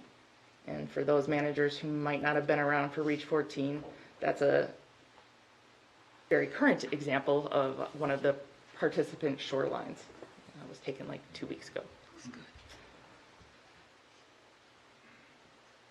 Next steps are to bring the request to the board for approval of a WANC contract to develop pond dredging and construction documents and to seek bids for the maintenance. With board approval, staff will also begin to negotiate a cooperative agreement with the City of Edina. At this point, I will take any questions. Questions for Ms. Jolly? Manager I have a Shackleton? random question about the Calhoun ponds, and I feel like I should know the answer, and I apologize. That was pond 1 that we're going to be excavating? Correct. What is, there's a bridge. Is there something underneath the bridge that separates the left side, the one side from the other side? Yes, Manager Shackleton, managers. Cell 1 is the most southeastern portion of the 3. Sure. And then on the other side of that bridge is what we would call Cell 2. And then it continues on into Cell 3. So maintenance of Cell 1, once it reaches that 50% wet volume loss, we then expect performance reduction as there will be overflow into Cell 2. Is there a weir right there? There, Manager Shackleton, there's a skimmer that the water flows over to try to catch floatables and stuff like that. Okay. Thank you. Anything else? All right, go on. All right. Then I'll outline the other opportunity we have with the City of Edina. They're planning a series of infrastructure improvements throughout the city and have identified WANC as their preferred consultant. As one of the projects is in the district's jurisdiction, WANC has informed the city that as our district engineer, they may not represent another governmental jurisdiction within the MCWD without written approval from the district administrator and board of managers concurrence. The project location is the Mill Pond section of Minnehaha Creek. The Sunny Slope Shoreline Road project stabilizes 200 linear feet of shoreline on Minnehaha Creek and replaces what is currently turf grass with the native plant buffer. As this project falls within the district jurisdiction, there's a set of criteria used to evaluate whether the district administrator, with board of managers concurrence, should grant permission to the City of Edina to use WANC as their consultant. Staff's assessment of the criteria indicates that yes, the Sunny Slope Road Shoreline Stabilization Project focuses on a water resource benefit aligned with district initiatives. WANC's involvement may benefit the outcome of the project as they have previous expertise on related projects in Reach 14 and Arden. And finally, the project only furthers the district's positive relationship with the City of Edina. Therefore, staff asks whether the Board of Managers concurs with the district administrator's assessment that the district should recommend approving the City of Edina's request to utilize WANC for the Sunny Slope Road Shoreline Stabilization Project. So this is a discussion item. Are you looking for approval at this point? No. We're looking for a head nod on the partnership with pursuing design construction oversight for the Pamela Park dredging, and then if you're comfortable with allowing WANC to work directly for the City of Edina on the Mill Pond stabilization, if you're comfortable, we'll go off and work out the details. Well, I'll move approval. That's a better way of showing comfort, I guess.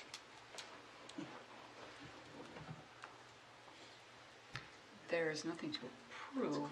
Approve the, concur with the recommendation of the the staff that Wink doesn't have or the conflict is in our best interest, if there is one, and that we work with the City of Edina on developing this agreement.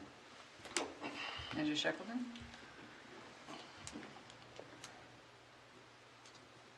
How does the City of Edina traditionally manage their road reconstructions? I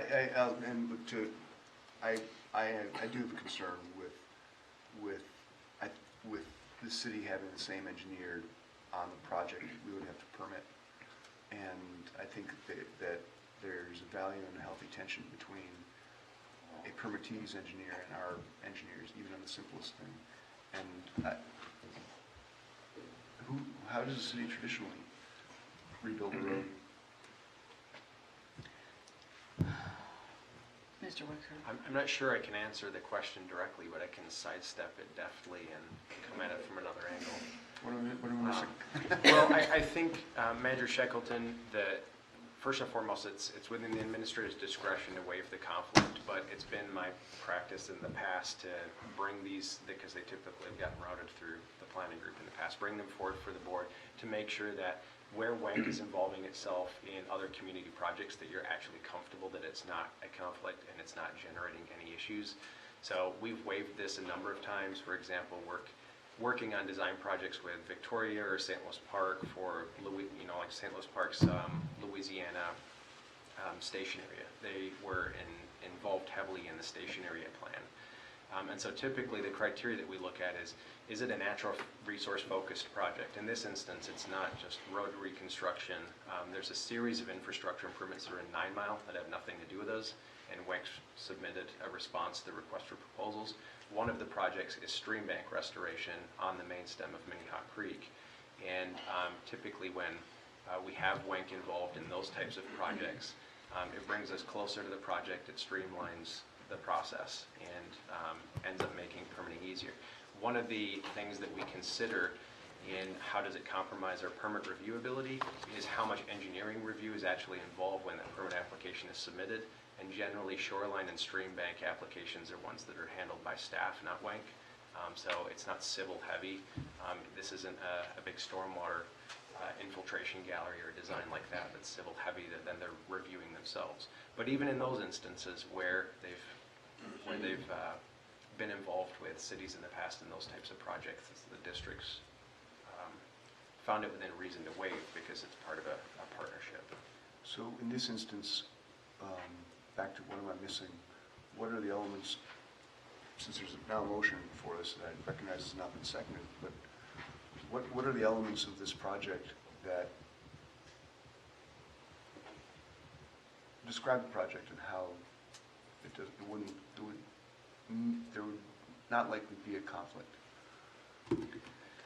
From what I understand, it's that section of stream bank along Minnehaha Creek that's in the road right-of-way. So the city owns it. There's a picture of it right there. And the city is proposing to stabilize that section of the bank and basically build it back out to protect the road infrastructure. So they're asking WENC's involvement for designing the stream bank improvement. And WENC knows our design standards. We have a close partnership with the City of Edina under a broad policy umbrella that the board approved, saying that we would do this type of work together to align plans and investments. We've had WENC involved in Arden Park, WENC involved in Reach 14, if they move. And so it's like work. It's part of that, operating under that policy umbrella. It's stream bank work that would not then go through WENC for permit review. It would be staff reviewed anyway. So those are the basics, I guess. What priorities has the city outlined as what they'd like to see achieved here? What I'm thinking is, I mean, if WENC is going to be working for them, what are their priorities, and independent from what our priorities are? I think their priority is to stabilize that stream bank. In what way? In what way? Yeah.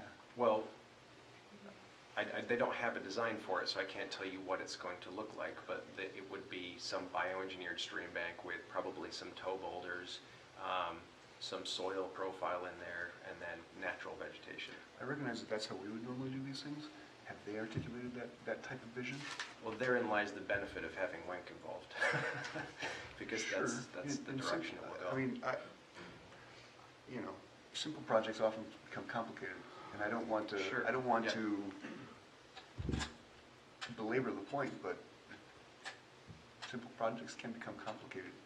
And I recognize that there can be synergies with one firm sharing the same contract with the two parties. But if there ever is conflict between the two parties on this project, that provides a challenge. And if it's our staff that will be overseeing and double checking the work that the firm does, that shifts the responsibility to us, which it is ultimately always.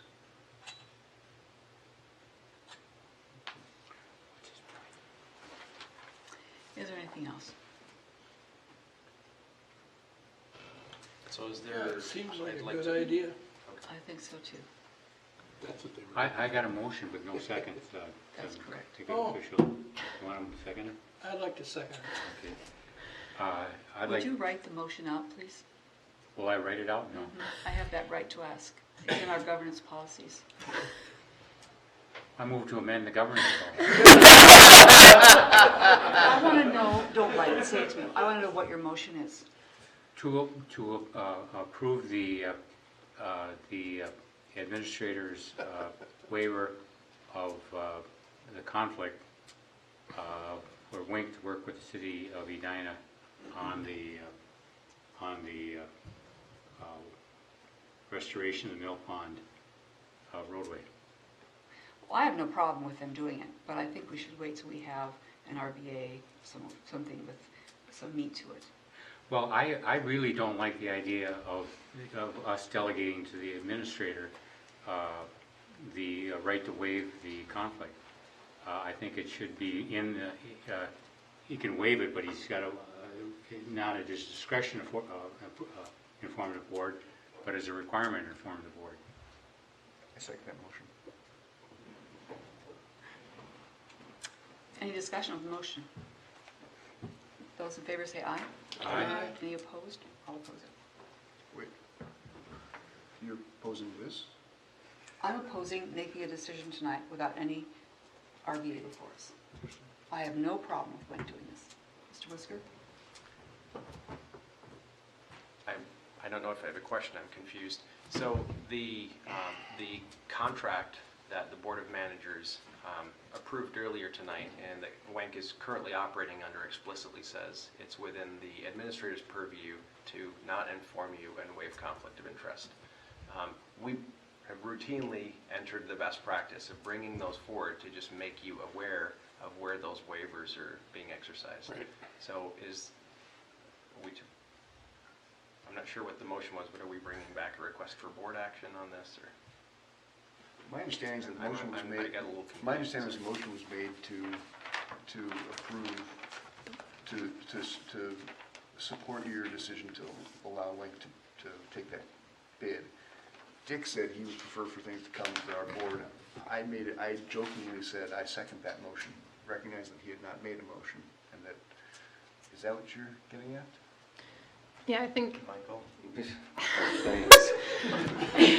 we weren't intending to bring back a resolution for this point. It was just board concurrence that we were fine waiving that.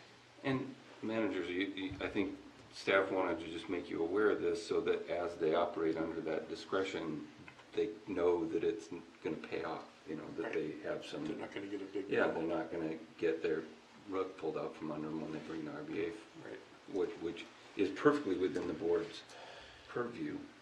It's also, the contract was approved, and that with the engineer to provide ongoing services with the, James points out correctly, the provision that's in the contract, which has been in the Wink contract for as long as I recall. The board could certainly supplement that with policy that goes on top of it, but as James says, that's been the practice anyways to bring them forward. Maybe I should recall the contract and make an amendment to the contract.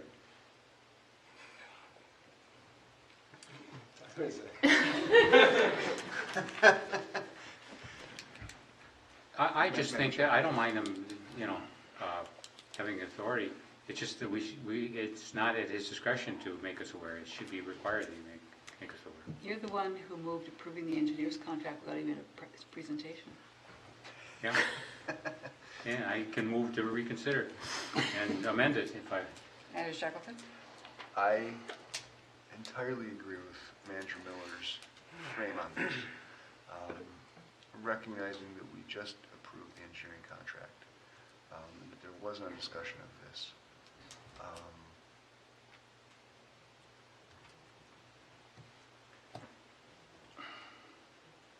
The practice that we've received with our administrator to bring to us an acknowledgement of this is the action that I'm planning to take is valuable and may merit solidifying, because I think it's important for us to be both aware of potential conflicts and to bear the responsibility as managers for those potential conflicts, because lawsuits happen not because they're foreseen or because they're desires, but because something goes wrong, and it's our responsibility to take ownership for those conflicts or those potential future conflicts. So I support the spirit of what Manager Miller is saying, and I wonder if revisiting the contract that we just voted on might be worthwhile.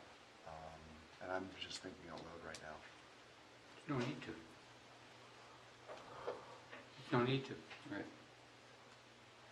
No. How so? We're just submitting procedural stuff and stuff, contracts in place. I'm thinking out loud. I'm not advocating it. I'm looking for more discussion, I guess.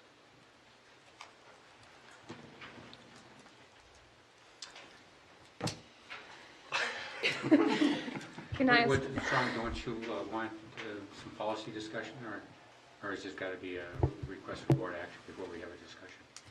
Discussion's fine. Making a decision without, just off the cuff, on the fly, always, not always is the wrong word, can lead to trouble. Unintended. Or it can lead to new understanding and more management and good policies. Perhaps. You had your hand up? So this mill pond stuff aside, is the board comfortable with staff moving ahead with conversations with the city for the cooperative agreement of the Pamela Park things? Sure. Makes sense. Okay.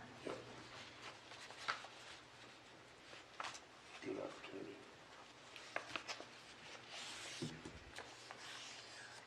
Madam Chair? Yes. At some point, could we have just a memo that revisits what our policies are about discretion as it relates to conflicts, and something that allows us to chew on the fat a little bit? Sure. I could summarize those policies real quickly because I don't think that there's clear policies on that. We have a contract. There's a provision in there that says the administrator can waive conflict of interest. I am perfectly content, because it's been my practice to bring those before you. If for all future conflicts you wish for those to come before you with a request for board action, you could either modify the contract, presumably direct staff to modify the contract that you've approved, or just say that's your policy and I will follow your policy and bring all future conflicts of interest requests before you with a written request for board action. So those are some options for how you may handle it moving forward. I have still curious if there's concern with this particular issue, and if there is, I am happy to bring it back at a subsequent meeting and go tell Edina that we need to revisit it on July 12th. No, So I'm just looking for clarity on those kind of two pieces, that future and the immediate. You just had a vote on the Right, but I wasn't tracking that. Sure, and I apologize for cracking the joke. I went through a vote. I think you had the majority. Seemed like it. Yep. It was approved. It was approved, 6-1. Sherry voted yes. I pitched to you earlier today. You pitched the hard part. We can redo I could have it. told you what that vote God. was. Verizon, That's it. Well, you know, This is what happens when our meetings go late. no, it doesn't. It past my happens bedtime.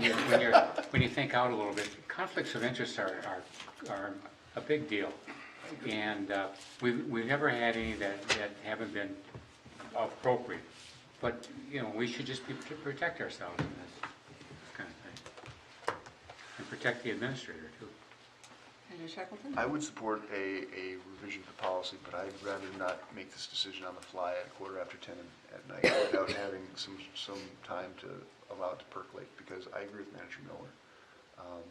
I'm just reluctant to have identified this as an issue right now and acting on it right now, because my sense of our staff and how they operate is that they do want us to protect our resources. And so I do trust them, and to that end, I trust that we can allow them to kind of craft an amendment to the policy if that's the right suggestion. Moving forward. Any other comments? And we are adjourned.